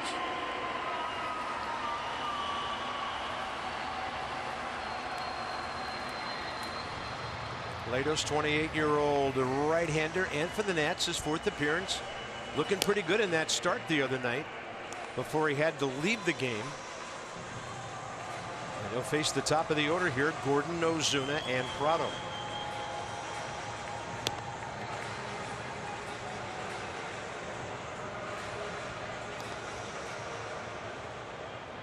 I think this is the first time he's back on the mound since he had the hamstring cramp and had to leave with the lead. Remember, he's just 2 outs away from qualifying for a W. Walked back up on the top of the mound. His right hamstring grabbed him, and that was it. He's frustrated going back in the dugout, threw his glove, and you can understand why. Yeah, a week ago tonight, 1 run, 3 hits, and 4 1/3. 68 pitches. He was in the strike zone, 43 of them in there. And here's D. Gordon, 2 for 4 career against the right-hander, and the fastball is away with Rendon moving in from third. Man, baseball's a cruel thing, isn't it? Guy's got a bad hamstring. First guy he faces is D. Gordon, and he squares around the bunt. It's actually smart. Absolutely. I don't know if D knew that, but I'll give him some credit. 2-0.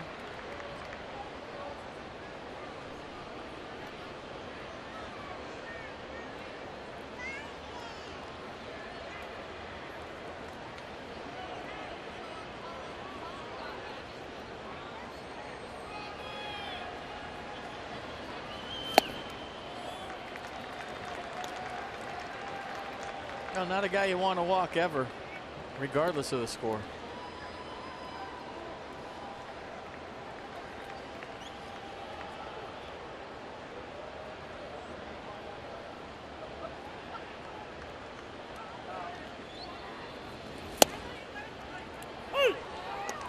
Yeah, and A.J. Cole, give him a lot of credit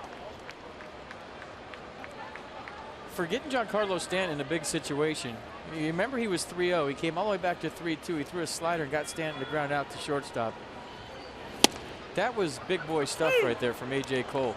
It would not be a 3-2 game if he didn't make that pitch on Stanton, the 3-2 slider down the way.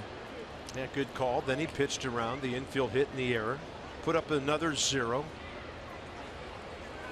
And Gordon's going to hit one to left. Jason Worth to his left, put on the brakes, and 1 out. So here's some Geico highlights. I'll show you the difference in 2 at-bats. First time up, Stanton gets a slider and absolutely demolishes it. So I can even read this. Geico 15 minutes can save you 50% or more on car insurance during the flight of the home run. And then next time up, a bunch of fastballs that you didn't see on the inner half of the plate and the outer half of the plate. And the first slider he shows him was the last pitch of the at-bat. Gets him to roll over for a big out in a close ball game. Nicely done, A.J. Cole. Here's Ozuna.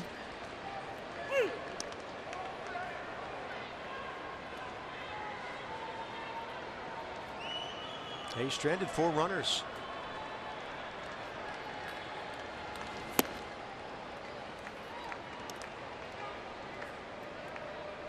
Brian Ellington for Miami.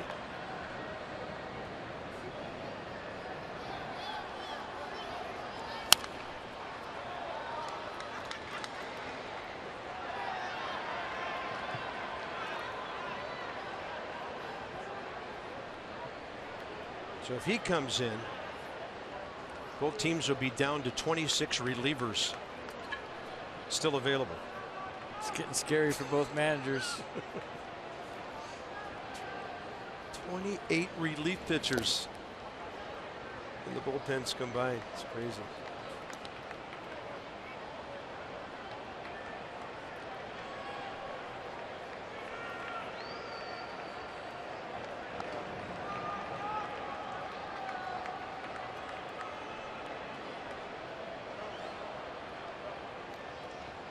2-2 pitch.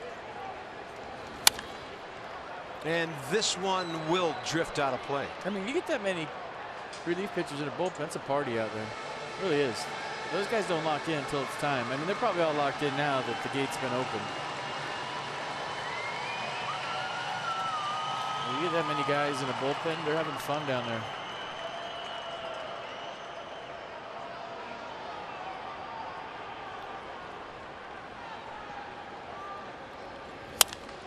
Out of play. And I was hoping the Nats could clinch in Miami for one reason and one reason only, that you just take your celebration straight into Clevelander.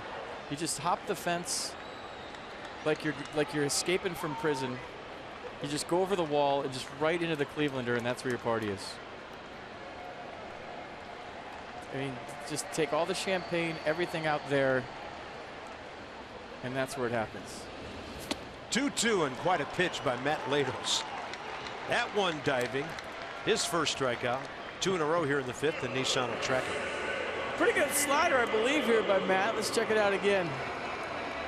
Might have been the split at 82. Either way, it was a good pitch. But if they do it in Pittsburgh, you would imagine that it's a weekend, a 4-hour drive or so, and there'd be a lot of Nats fans there, so it might even turn into Nats Park.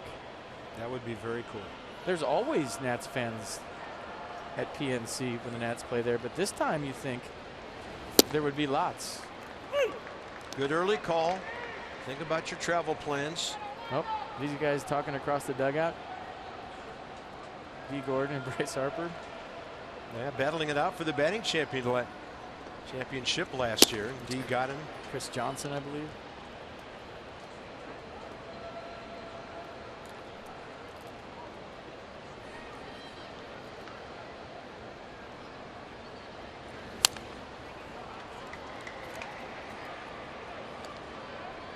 Next 5 ball games comprises now the rest of our road schedule for the year. Tanner and Jose Fernandez tomorrow. Max and Tom Kohler on Wednesday. The Nationals are actually going to stay in Miami after the game on Wednesday night and fly up to Pittsburgh late afternoon on Thursday. That ball gashed by Prado into the left field corner. He's going to have a 2-out double and get Christian Yelich to the plate in the 5th inning. He's on for the 2nd time.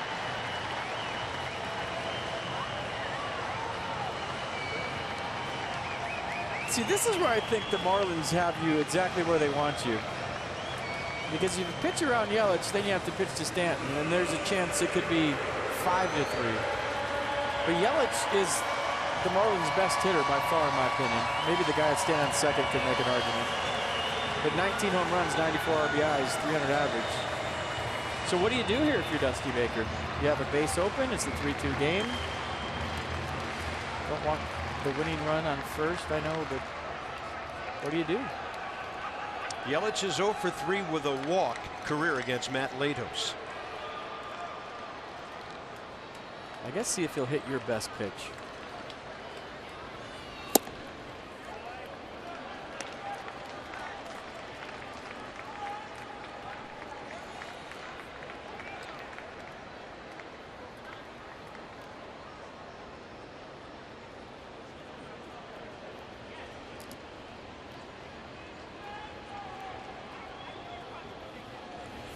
Ball 2. TJ Rivera, that young kid who looked good against the Nats last week, just homered for the Mets. So 4th inning there. Braves 5, Mets 2.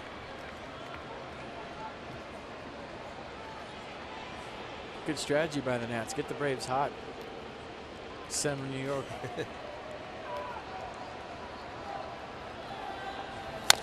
High bouncer. Ryan Zimmerman will hit Latos in full stride to the bag. Another 0 on the board on the Espinosa homer. The Nats 3-2.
3-5-1 Washington, 2-5-1 Miami.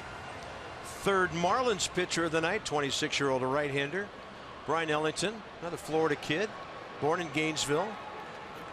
Pitched at the University of West Florida out in the Panhandle in Pensacola.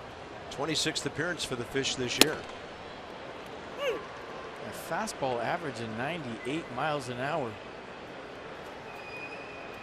Curveball 86, changeup 88, but that's wow, that's a hard curveball too. a Syndergaard fast. Jason Worth against him. 1-for-1 with a double, 2 walks. He's going to pull that ball hard, and it's deflected off of Prado into left field. Worth's going to round the bag and slide to a stop. Ball with a lot of top spin on it, played off to the side. We'll see how they score it. I'm looking, and I don't know. He might have played that into a hit.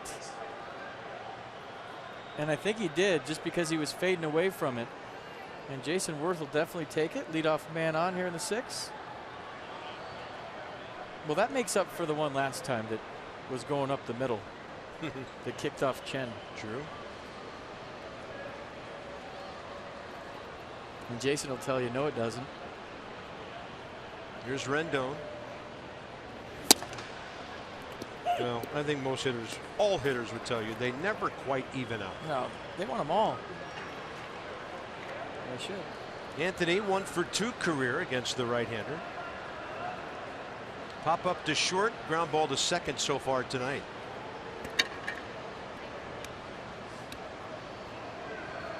So 5 of the last 7 hitters with hits, starting with Ryan Zimmerman last inning.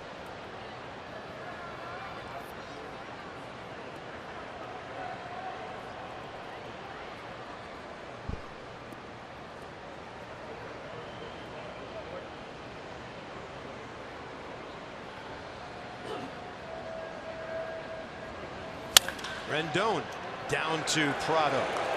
No problem on that one, and they turn the around the horn 5-4-3. Their second double play of the night.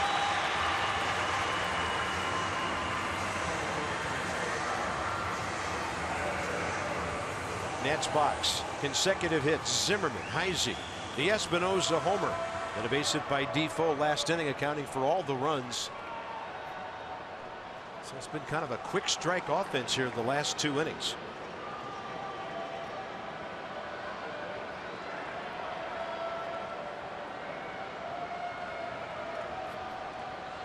Wilson Ramos 1-for-2 against Ellington.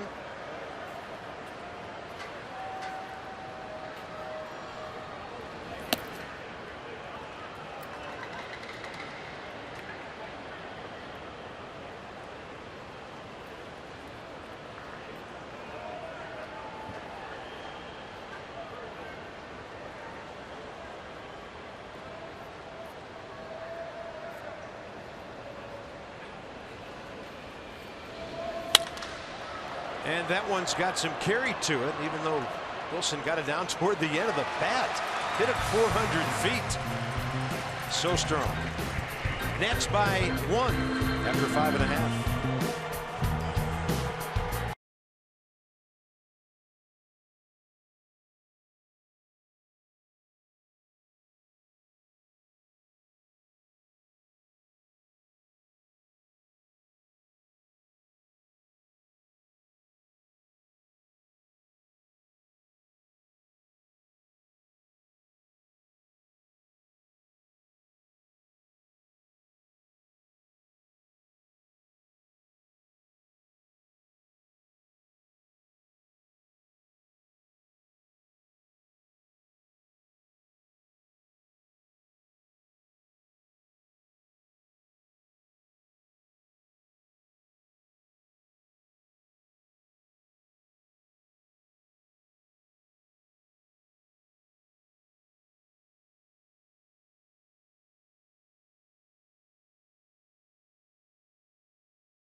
Miami. Matt Latos comes out for his second inning of work. It was exactly a week ago today that Matt Latos got his first start as a National, going 4 1/3 strong innings against the Mets before having to leave with that hamstring cramp that knocked him out of that game. After the game, though, Latos expressed his appreciation to the Nationals for giving him the opportunity that they have, signing him to the minor league deal, and now calling him up to the big league roster, saying he's so grateful to the organization, putting a workout program together for him and helping him get back into shape and get to this point. He said, I don't really care what I do, whether it's come out of the bullpen, start. He said, I could be a left-handed specialist if they need me to. I don't know if the Nats will necessarily call on him for that, but he really appreciates the chance that he's getting here. And Dusty Baker says it's great for both sides. The Nationals are getting a veteran right-hander that they can count on to give them quality innings. Latos is getting a chance to reestablish his value as he prepares to maybe hit the free agent market. So a deal working out for both sides, and Latos getting some good innings here in the middle of this ballgame. Thanks, Dan, with our Sideline report: over 2 million vehicles sold and counting. Matt Latos is still 28 years of age. Well, the Nats gave him a chance, but he went down to AAA and earned it. I mean, he had an ERA in the 1s in AAA, so it wasn't like he had a 5 in AAA and they just said, hey, you're a big leaguer, we're calling you up. You know, he went back down there, got himself in shape, and pitched real well. So while he's very gracious, he earned it.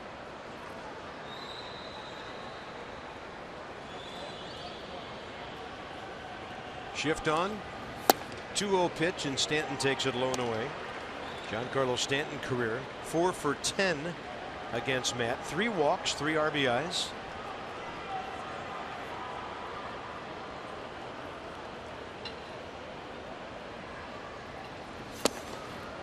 And he missed on 4 in a row, keeping the ball down on every pitch, it seemed. And leadoff man aboard for the Marlins, 6th inning. Next up, Justin Bour.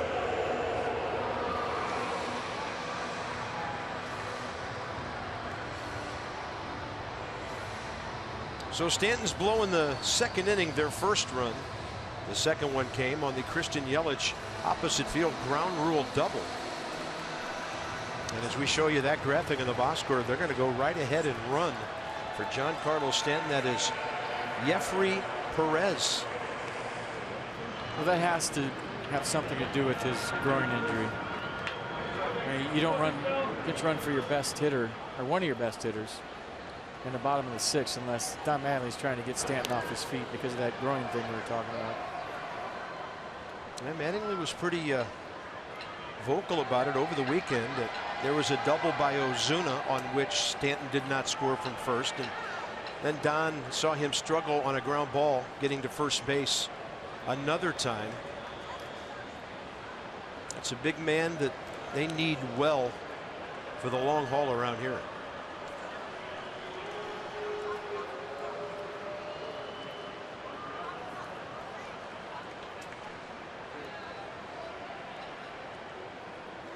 .543. That's a pretty solid winning percentage to start your managerial career. And with nobody over there, a hard bunt. Rendon's going to make a play, but safe as Bour, as the big power hitter takes a single that the Nats were basically giving him. 2 on, nobody out.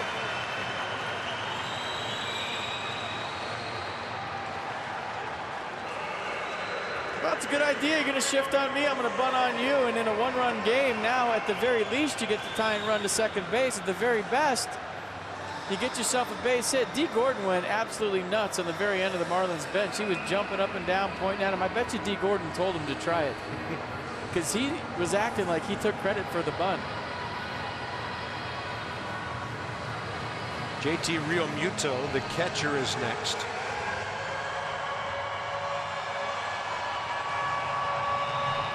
Blake Treinen warming up relatively early in the game based on what he's done lately.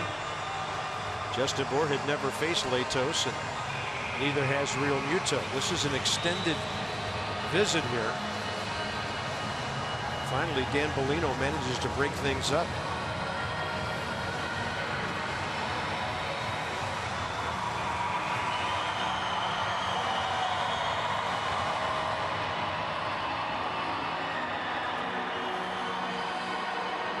Realmuto base hit to short last time.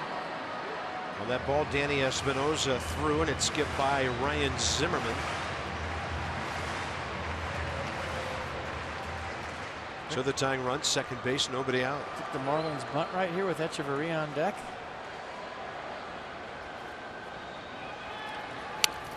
Yep.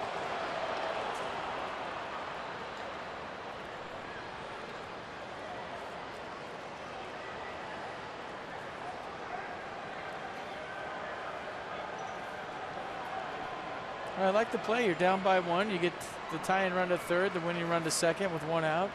And then you're hoping your shortstop can drive somebody in. Yeah, and then after him, you got a ton of guys who get hit for still another relief pitcher if it gets down to number 9, and you need that. Yeah, some guy named Ichiro over there. Yes, sir.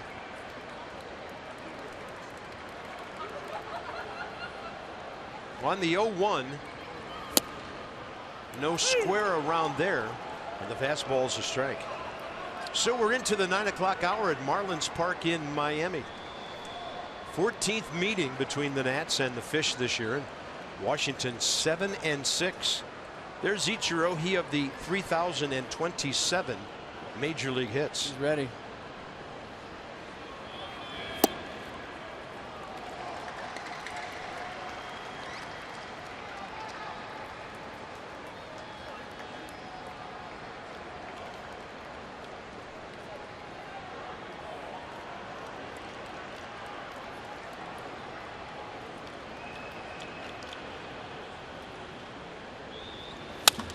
That ball hit hard. Zimmerman diving, and a good play to stay at home by Justin Bour to avoid a 3 unassisted double play. A great play by Ryan. Better base running by Justin Bour. And nowhere to go right here, right? You're the go-ahead run. He sees the line drive. Watch him read it. Just a little jab step. He doesn't go anywhere. And even though Ryan Zimmerman makes a tremendous effort, Justin Bour with some heads-up base run. You don't see that very often at this level. That's usually a double play every single time. Bour with a tremendous read and good hustle getting back. And Ryan Zimmerman with a tremendous effort to try to complete the double play. So the Marlins will go lefty here. Derek Dietrich will be hitting for Echeverria, the shortstop. That'll get Dusty out of the dugout as soon as Dietrich is announced. Might have seen Ichiro back there for the number 9 spot. So it's mid to late September baseball with plenty of pinch hitters, plenty of relievers, and wheels turning all night long.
After Derek Dietrich, as they go lefty-lefty here. And how about hit number 3,000? They were hoping to do that here, but at Coors Field, he would go right center, off the scoreboard. And how about number 3,000 being a triple for Ichiro on the road?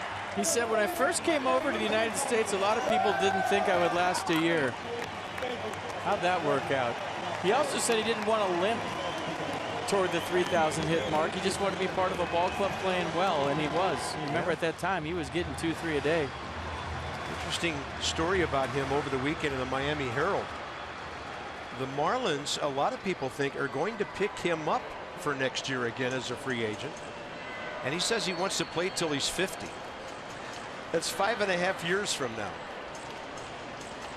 So here's Blake Trinan. I turned 50 in October, and I'm having trouble just getting into the booth every night, so good for him. He could do it. Derek Dietrich, in my opinion, one of the best move-around guys in the league. He can play a couple of positions on the infield. He's a good left-handed stick. He's done some damage for the Marlins this year. Blake Trinan against him. 2-0. Dietrich 1-for-3 career against the Nats reliever.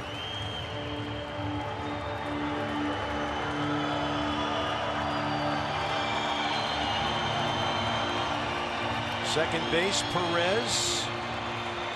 First base Bohr. 1 out. Nats holding on to a 3-2 lead. Trinan's specialty, the ground ball on a long wait, time given.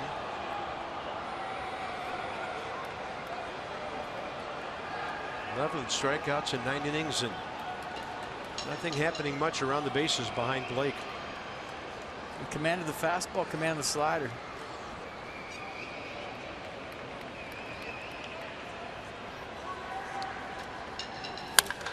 Well hit to center. Turner right there, and then the ball takes off on it. Perez will score. Bohr to third. He'll be held by Lenny Harris. And the game is tied.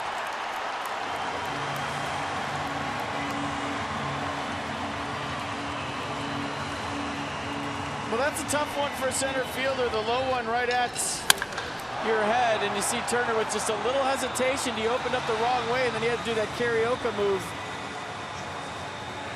at the end there, and that was the difference. He knew he was stuck. You get stuck when you open up the wrong way.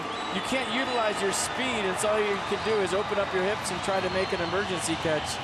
And that ball had some rise to it off the bat of Derek Dietrich. He hit that ball hard. Ball game tied. That run charged to Matt Latos. He's responsible for Bohr at third. I don't see an error on the board, so they must have given him a double. There is an error on there, but that was from the Christian Yelich play earlier on the Wilmer Defoe single back in the 5th. So they're calling it double all the way. Infield in. Ichiro on a breaking ball lays off. Or did he? Tom Hallion says he went around. Don Mattingly's screaming at Tom Hallion right now.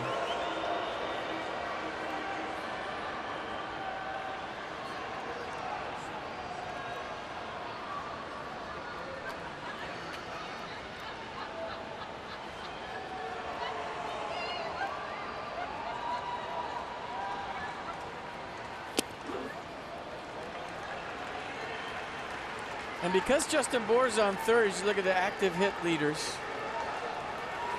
Ichiro second to A-Rod, who's not active, so he's actually number 1.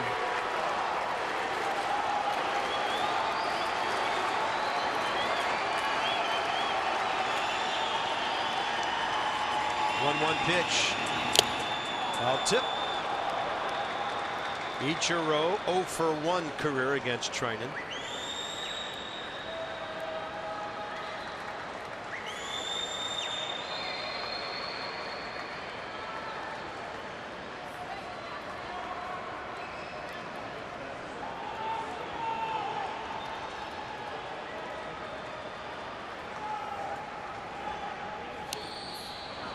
Check swing, and that one went right by D. Gordon to the screen.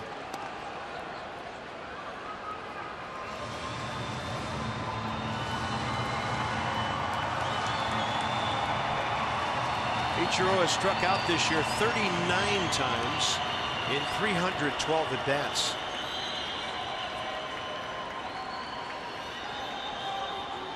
Got some playing time when D. Gordon was out, and he's batting .295.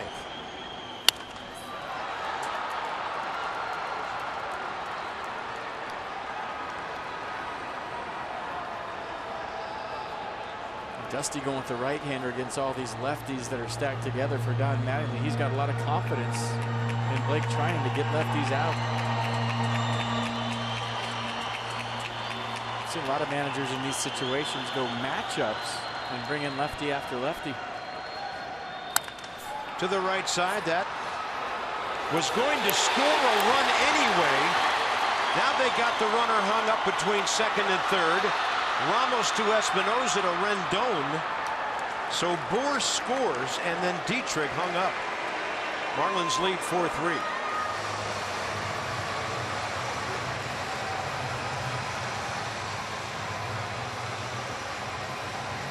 I think maybe Dietrich got a bad jump or didn't know what Bohr was going to do, but as soon as Bohr takes off, if you're at second, you got to take off. And he just went late. Looked like Wilmer rushed this throw to home plate, kind of sat on it for a second, then rushed the throw when he saw the speed of Bohr. Maybe surprised him a little bit. And then Ramos with a heads-up play to get Dietrich on the backside. But just like that, the Marlins with a 2 spot here in the bottom of the 6th take a 4-3 lead. Both runs charged to Matt Latos. That went 4-2-6-5. On a fielder's choice, it gets Ichiro an RBI, and he draws a throw over with D. Gordon stepping in.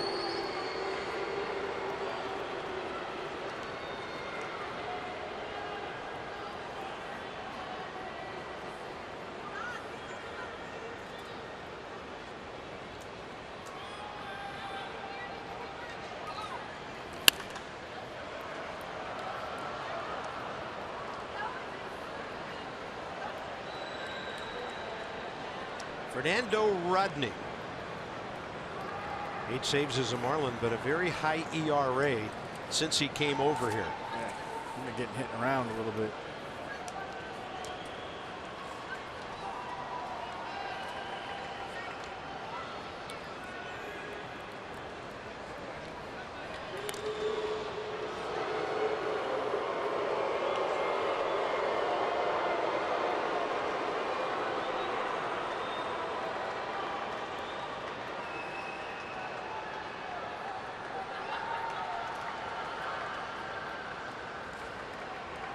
No one the count to Gordon, who's 0 for 3 tonight. Neither of these speedy leadoff men have been able to get aboard tonight.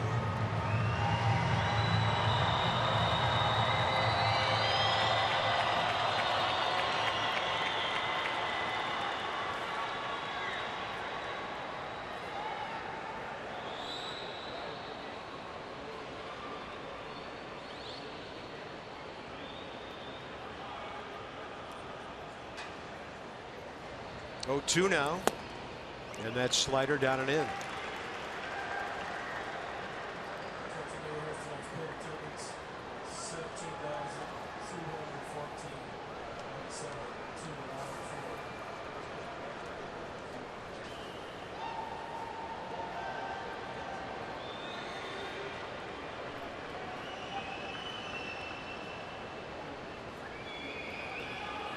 Now 1-2 as Ichiro has a medium lead, and Gordon flipping 1 foul.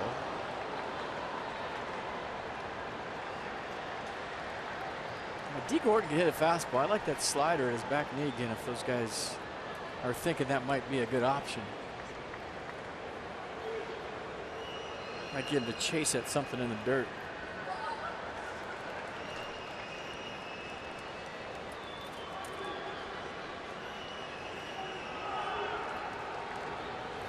Swing and a miss.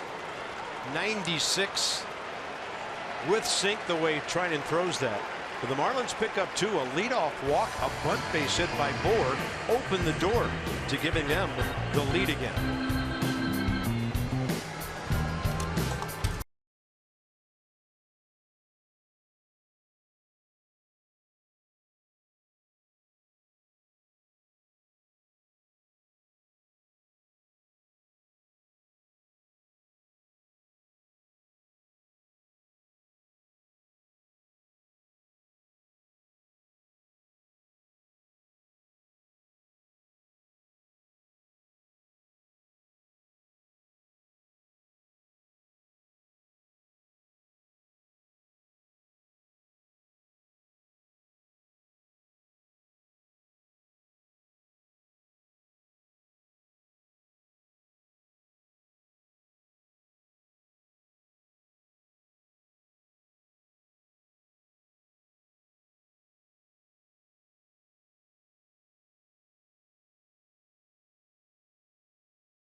Ball game here at Marlins Park. Scoreboard has changed again. Some Nats fans, little between innings refreshment. 7th inning coming up. Inside the Numbers brought to you by PNC. Easily the Marlins have been the Nats' toughest foe in the division. Runs are almost even. Batting averages, well, the Marlins hit for higher average than the Nats do in the regular season by about 10 points, 20 in the series. ERAs both solid, and both teams at times have hurt themselves with defense. Here's 39-year-old Fernando Rodney, who had 17 saves in 28 games at San Diego. And FP, he was supposed to come over here and be a closer. AJ Ramos was scuffling, and hasn't gone well for him here. You know, they picked him up. I liked it at the time because the Nats had seen the Padres a couple of times, and he was basically unhittable. The changeup is a disappearing, invisible changeup. At times, there's been some rumors that he's tipped that changeup, and teams have been picking that up, and he's tried to fix it. So fastball 95, changeup 83, hat crooked. Miguel Rojas will replace Echeverria at shortstop, and Ichiro is in the ball game to replace Giancarlo Stanton in right field. So the pitcher is batting in the 5th spot where Stanton was previously.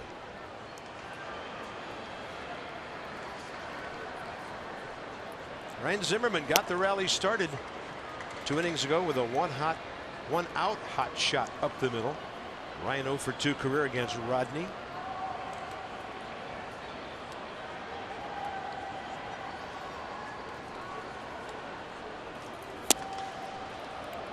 .92 in a nasty location. 1-1. Still 5-2 Braves at New York. They're in the top of the 7th now.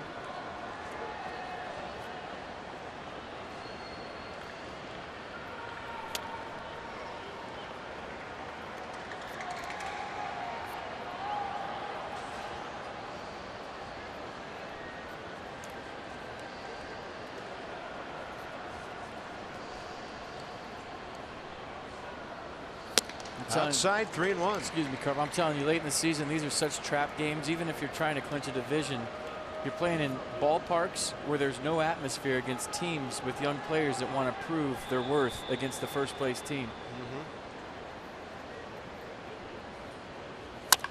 Chopper, left side. Ryan smelling a hit. Safe. He's 2 for 3.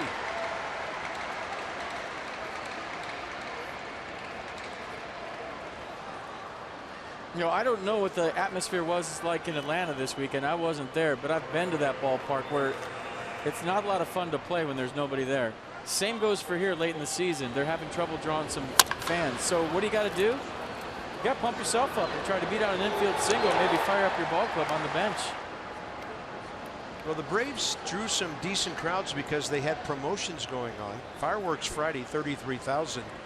Concert yesterday, that did not happen.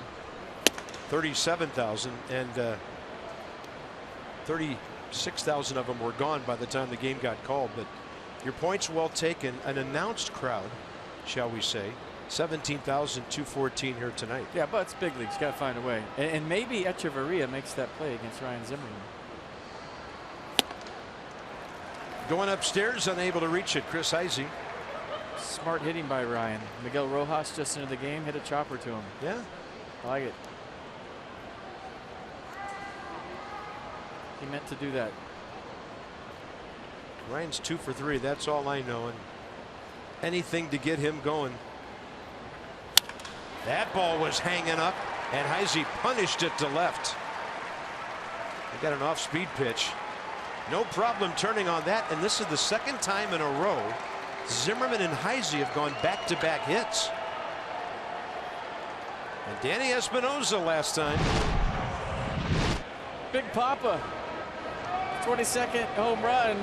Fastball right down the middle.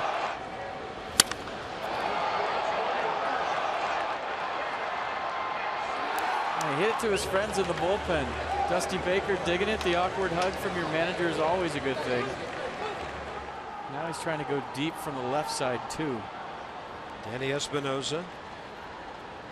1 career plate appearance against Fernando Rodney, who hit him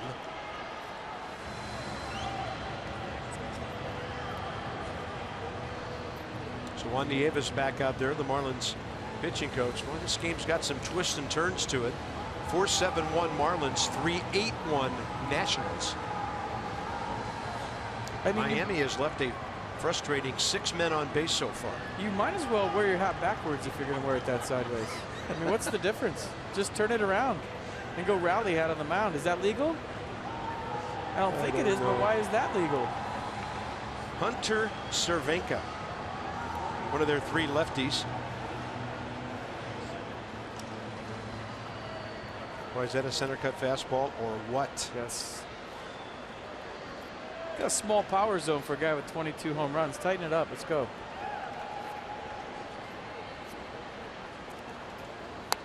He's going to deaden one in front of the plate, and that's good to move 2 runners.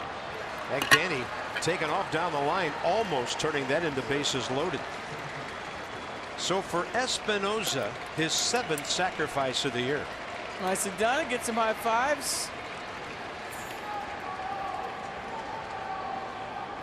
Good baseball, and now Stephen Drew has a chance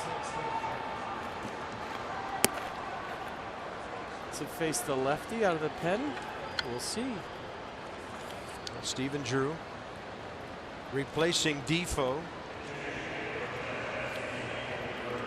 Just now being announced. Drew against Rodney Career, 2 for 5 with an RBI. Stephen kind of killing time, walking back to the on-deck circle. He may be a little surprised here. He's still facing the righty. Well, the changeup from Rodney plays against lefties more effectively than it does against righties, so that's got to be Don Mattingly's thinking here. Or I don't think he'd walk him. We'll see. Does have a base to play with. Glenn Robinson on deck to hit for Trinan.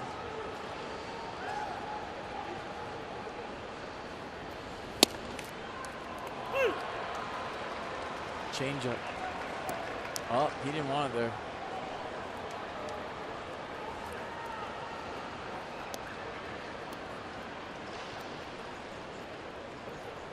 Good pinch hitting numbers for Steven. 3 of those 6 hits, homers, 6 RBIs.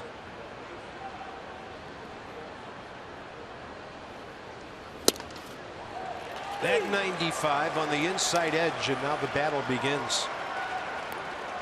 Mercedes-Benz will track it. Both pitches close in my mind. That one was a little better than the first one.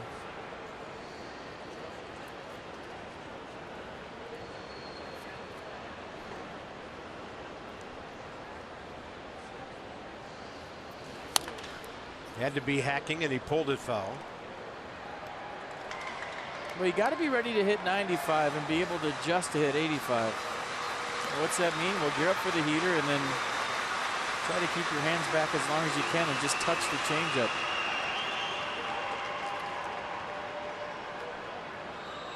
Good arm in center, good arm in right, good arm in left. Marlins lead for the moment, 4-3, top of the 7th inning. Way up and away to Drew.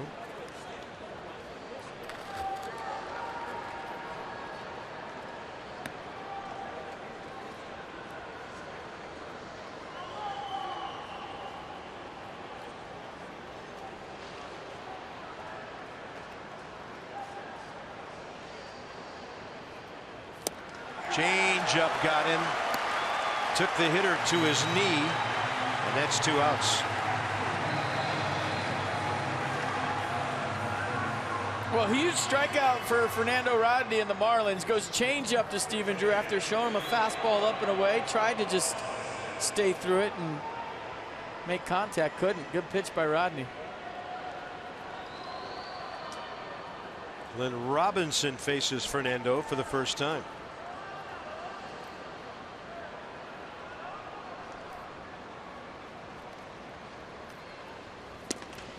First pitch, changeup. It's just so hard as a hitter to sit on a changeup. It really is, even if you know you're going to get one. Because if you take a fastball right down the middle, that's the one you're going to flip-flop in bed all night and lose sleep on. So right now, if you're Clint Robinson, you're thinking fastball. You have to in a 1-0 count. And he didn't get one, did he? No, he got a changeup, but that's okay. You swung through it. The at-bat continues. You guessed wrong, so what? I guessed wrong too. Coda Glover for the 7th.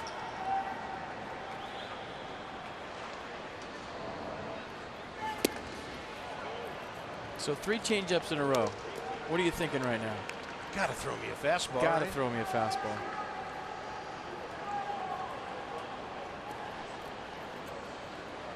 No way he throws me 4 changeups in a row.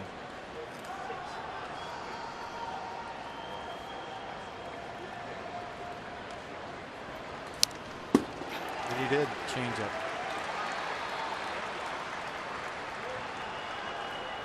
It's kind of taking you through what a hitter thinks in the middle of an at-bat. And now you're real deep in your head. Is he going to throw 5 changeups in a row? I got to be ready for the fastball. He can try to sneak it by me right here. No way he throws 5. It's what you talk to yourself. That's how you talk to yourself when you're in the box.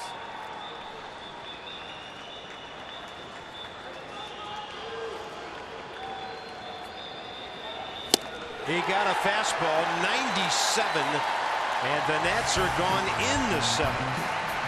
That's what the Marlins had in mind when they picked up Fernando Rodney.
Of the 7th.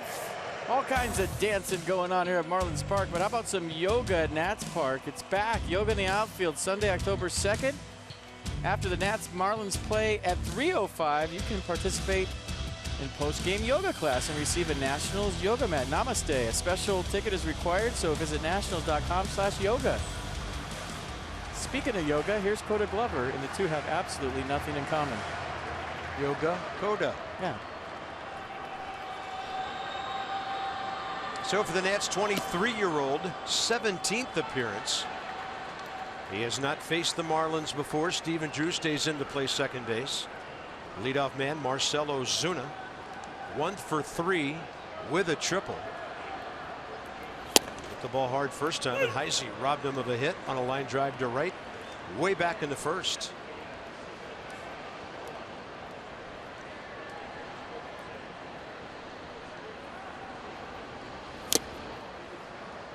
Good slider, 91.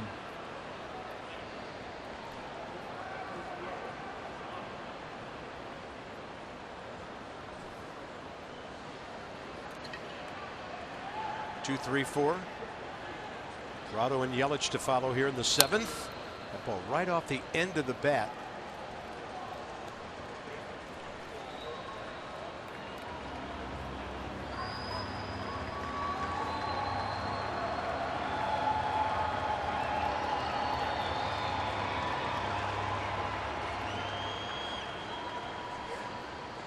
Trick play, he's going for the shoelace trick.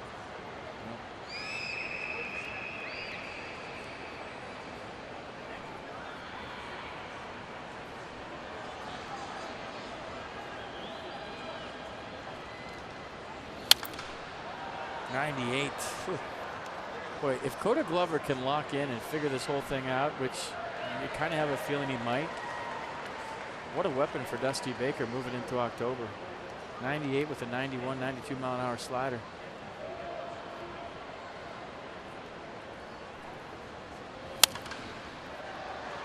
And I'm thinking, if you're reading that last swing, here comes another fastball, but he got a foul off with the slide piece.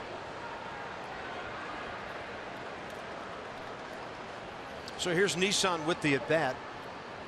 Everything away.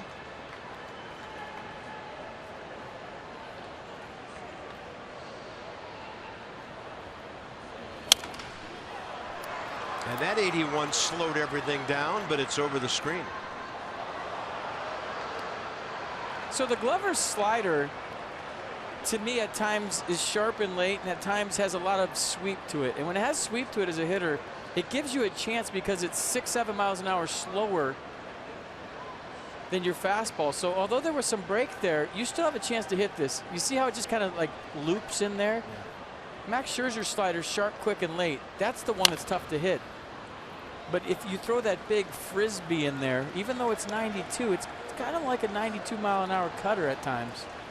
And I think when that pitch develops to go off of 98, then look out. I mean, sky's the limit for this kid. He's got the makeup, the mentality, stuff off the charts.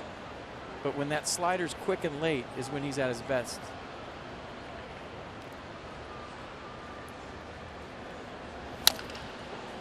Tapper foul.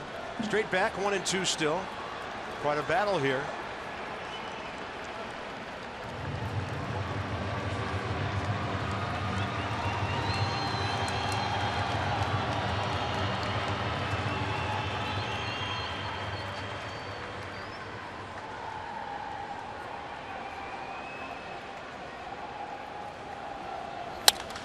And finally a fair one. Long run for Heisey. Chris will get there for the first out, 7th inning. Really good matchup, and Glover got the best of it. Kyle Bearclaw will be next for the Marlins in the 8th.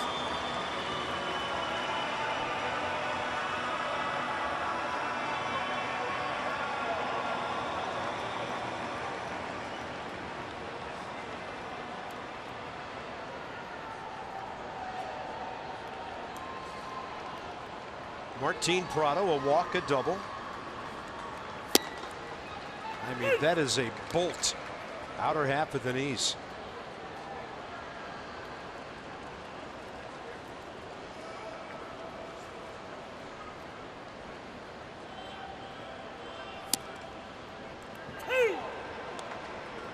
Then he drops that on you. I think Martin Prado loved that call. It looked good first glance.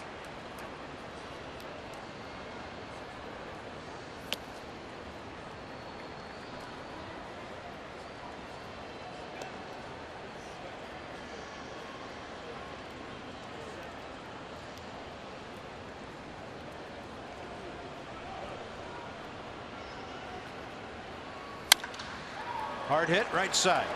To his left. Stephen Drew just into the game. Fine play. 2 outs. Martin Prado had something to say to him on the way by. Pretty good play by Stephen Drew. You come into a ball game, ball's going to find you. He has to go to his left, looking like a base hit, but good first step quickness into the slide. Plenty of time to get Martin Prado. Nicely done, Stephen Drew. Stick him wherever, he's going to make the play. That is one outstanding infielder. Came back from being off so long with the vertigo, and he came right back and had his timing, it seemed.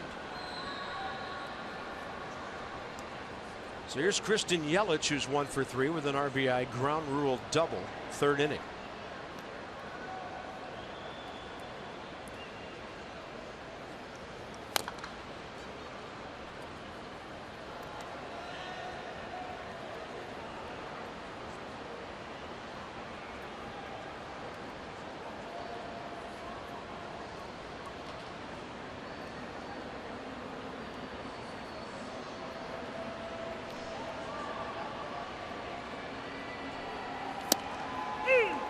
That is a beauty, coming out from the back door to get a strike. A 1-2-3 7th for Coda Glover. This one to the 8th. It's 4-3 Miami.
Warm night in Miami. Warm and muggy. It was in the low 90s today.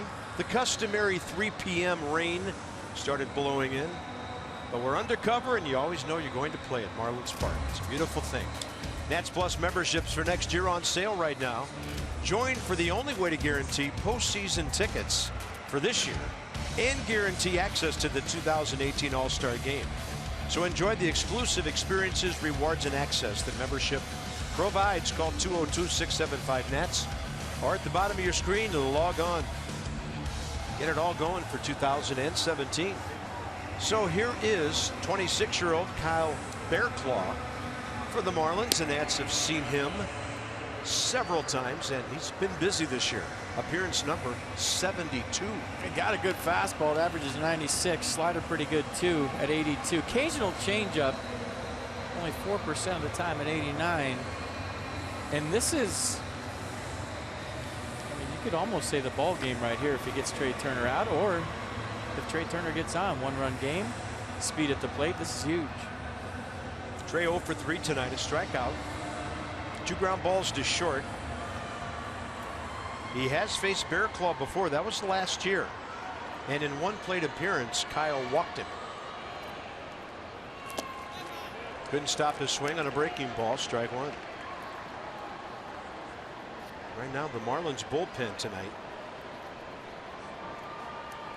2 2/3, 4 hits, but no runs. Fastball, and Turner pops it up to the right side. D. Gordon's going to take control behind Justin Bour for the first out. Huge out. Huge.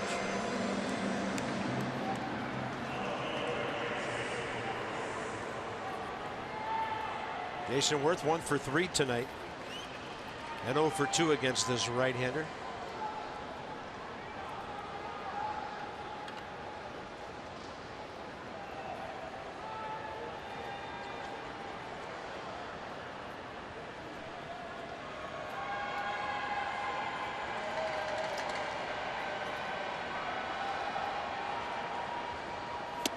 Pitch inside. On that side of the infield, Martin Prado really guarding the line here late.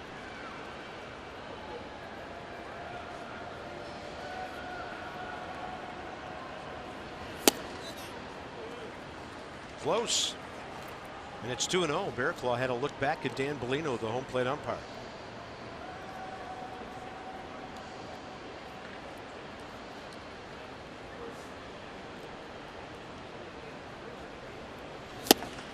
Big swing.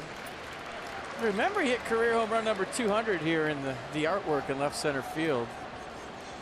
Marlins security had trouble finding it. It was down there in the left somewhere by those waves.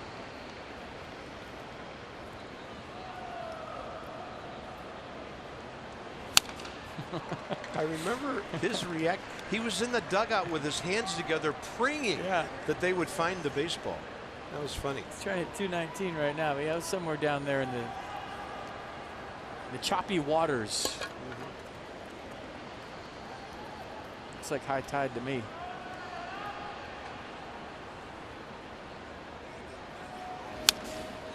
And then Jason making the adjustment to that breaking ball to foul it away. Tell you what, though, if you put your hand up and cover that artwork and just kind of squint one eye, the place doesn't look half as good. Seriously. I mean, we have a lot of fun with that thing. But like, there it is. There it is. Swing and a miss on a fastball up at 96. 2 outs, 8th inning. I just climbed the ladder. Looked like there might have been a little cut to this fastball. Look at that thing go from one side of the plate to the other at 96. Almost like a 96-mile-an-hour slider up to Jason Worth. That was filthy. Anthony Rendon is 0 for 3. So Marlins pitching tonight's taking 2 hot hitters, Turner and Rendon, and they are 0 for 7. Front door in the breaking ball to the inside edge. Braves have added a couple of runs in New York. 8th inning, 7-2 Atlanta. And that's on a night when Noah Syndergaard started for the Mets.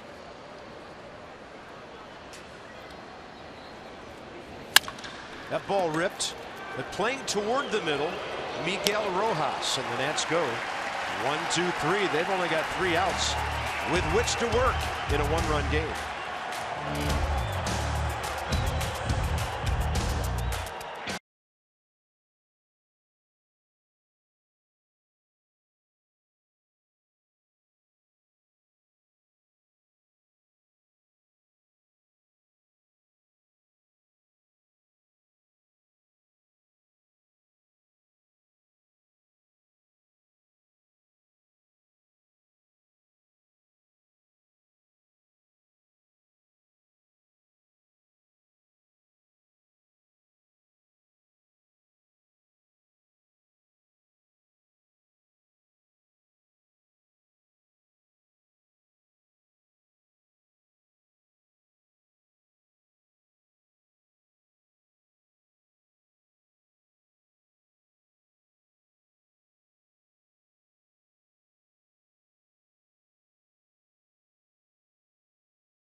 Bottom 8 here.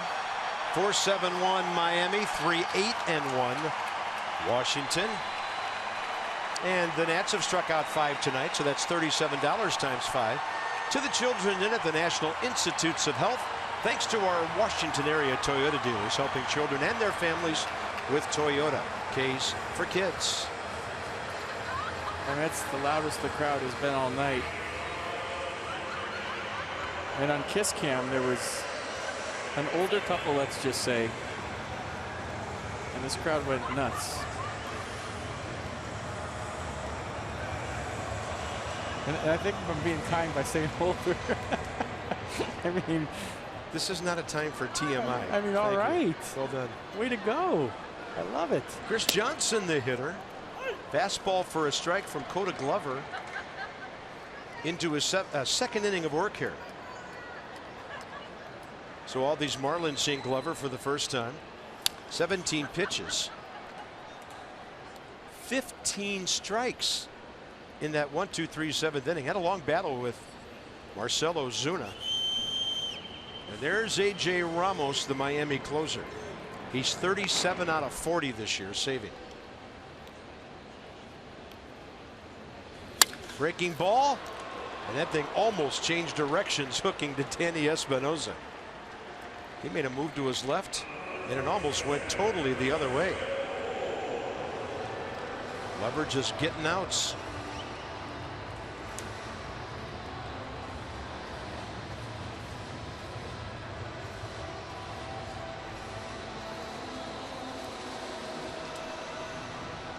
Justin Bour, whose bunt single with the Nationals in a shift turned out to be very big in that 2-run 6th inning. That's the biggest hit of the night, in my opinion. Nats in a shift. He had the whole left side. He executed the bunt. Kind of got his ball club into it. Barry Bonds did not teach him how to bunt. Don't show me Barry Bonds. And that's the only bunt hit of his career. Yeah.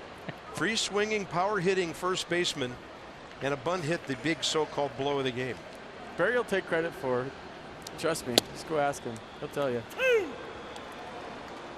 Strike two. It's 1-2. I taught him how to bunt. 5 o'clock today. We worked on it. No, you didn't, Barry.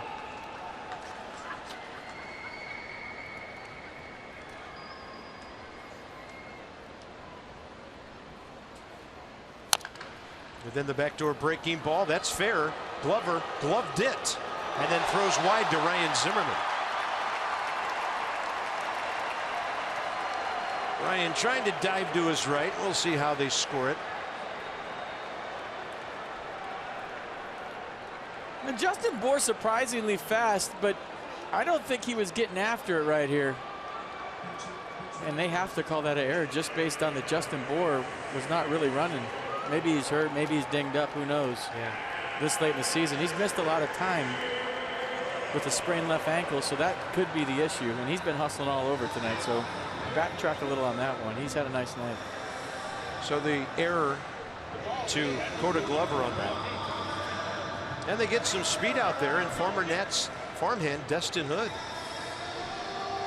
The batter is JT Realmuto. There's Destin, drafted by the Nats, second round in 08. 9 years in the minor leagues with Washington, Cleveland, Philadelphia, and Miami. Outside, ball one. Yeah, Coda didn't really have a lane to throw right there. You know, Justin Bour, a big guy, run down the line. He didn't have a lane to throw, so he tried to sling it around him, and by trying to create his own lane right behind him, threw it to right field.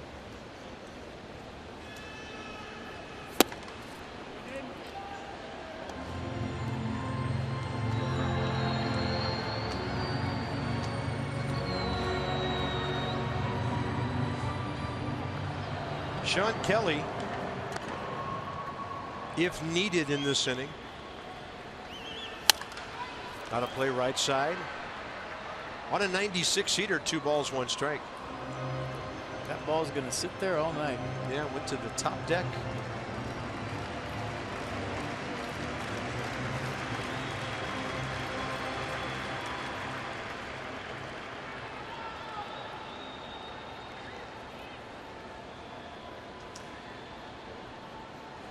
Two-1. Trying to get over the top of that fastball, and that's pretty tough at 96.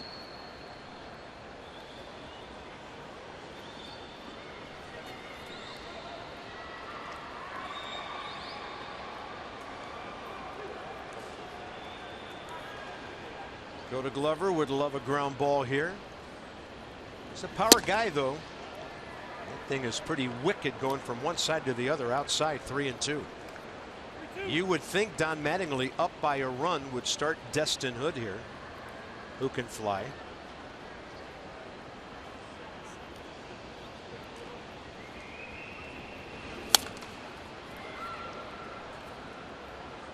He went, but he stole when the ball was halfway home. That was weird. That was weird. It wasn't a delay steal. It wasn't like shuffle, shuffle, go. He just broke when the pitch was halfway to the plate. Watch how late he breaks. Oh, it was a delay maybe. No.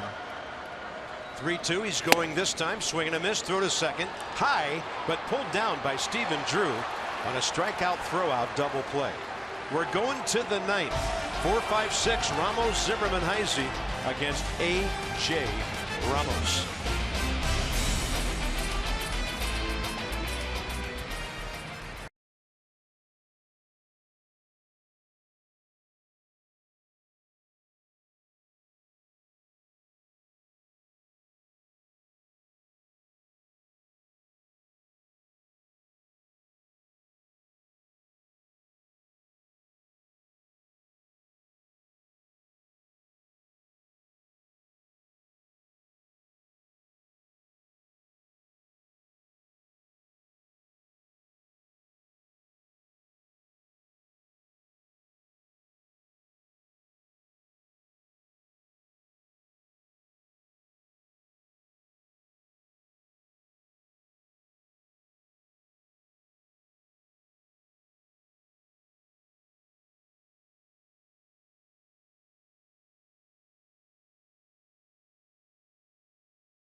Nationals baseball on Masson, brought to you by American Standard Heating and Air.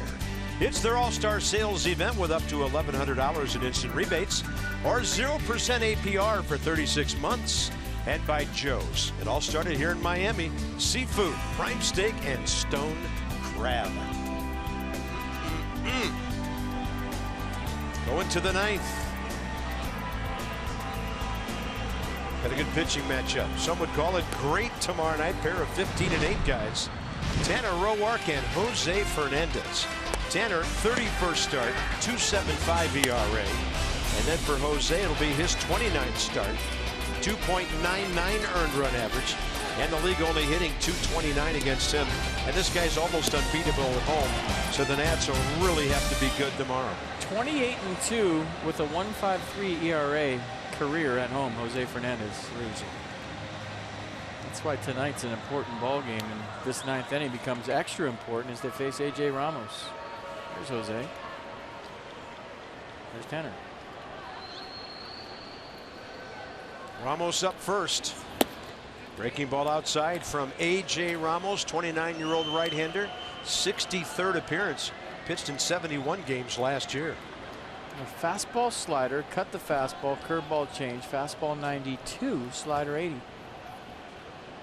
Ramos, Wilson that is, 1 for 3 tonight. He's hit the ball hard twice. He's hit the ball hard 3 times. That's going to plug the gap. Buffalo into second base, and that's the tying run leading off the ninth. Oh, big time game on. Here we go. Yeah, this is definitely 2 horns up for the Buffalo. First pitch slider misses. He's all in on the heater, and check out the gap in left center field right over the head of the second base umpire, Stu Scherdeninator. Wilson Ramos 4 for 11 career now. And a young man from Florida, Michael A. Taylor, will be the pinch runner here. Huge leadoff double here in the top of the ninth.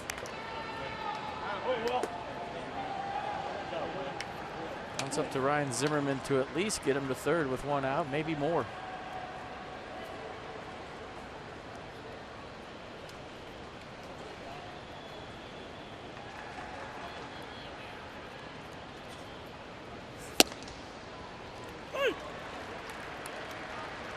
Is Harper geared up if he needs to get in there? Lurking. Maybe for Heisey? who is on deck.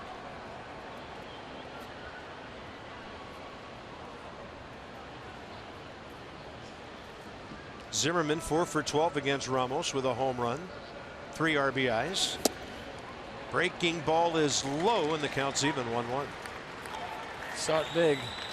Pretty good number his career against A.J. Ramos. Yep. It's in his book. That guy's a good hitter.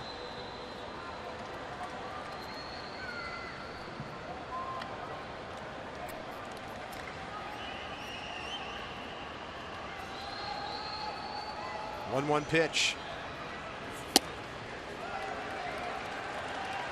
So he's looking for something middle away as that guy jumps in the on-deck circle, number 34. Something he can drive to right center, especially ahead in the count, 2-1.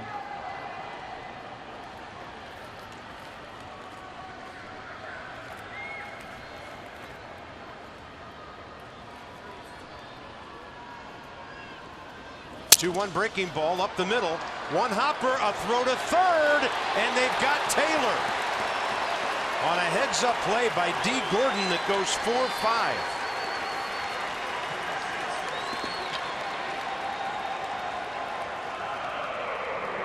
4-5. So if you hesitate on this, you can't go. If you read it right off the bat, you can go. Because it was hit softly enough. Did he hesitate? I didn't see. Yeah, as soon as you hesitate right there, you can't go. If you shuffle, and your momentum goes to third base, you can make it.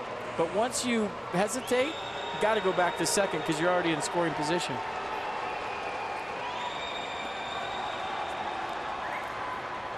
Bryce Harper pinch hitting for Chris Heisey. That'll get Juan Nieves, the pitching coach, out and the infield together. And the reason he hesitated was he didn't know if it was going to hit the ground or be a line out.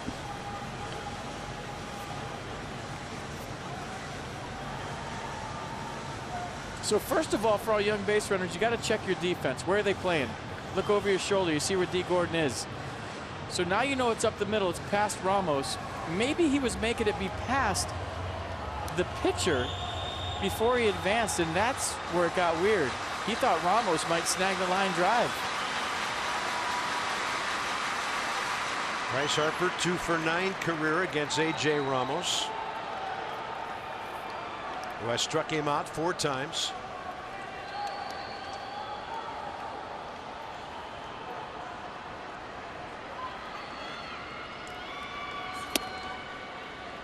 That was a humongous play here in the top of the 9th. It'll all be forgotten if Bryce goes deep. Tune into the Nats Extra post-game show. It's presented by W.B. Mason. When this one is over, Johnny and Ray in the studio tonight. 1-0 to Bryce. He's ripping, and it's a shallow fly ball to left, but plenty of time for Ozuna. And now the Nats are down to their final out. Last hope is Danny Espinosa, and Murphy will be hitting for him.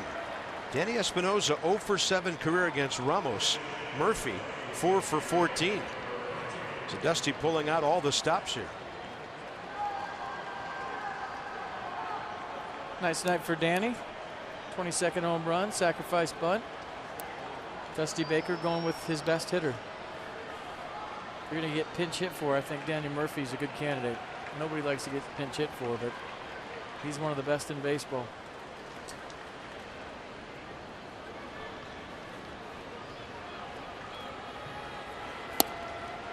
Ball 1 to Murphy. On nights when he gets 3 to 4 at bats, he's great with 2 outs.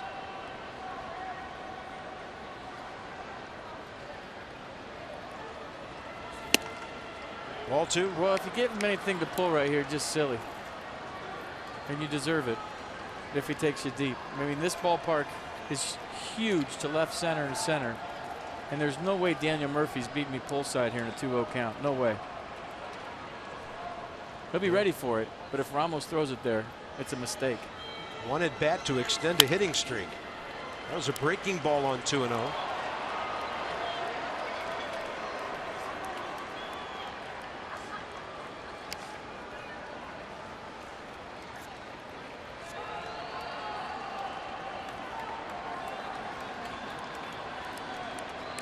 4-3 Marlins. That's down to their final out here in the ninth.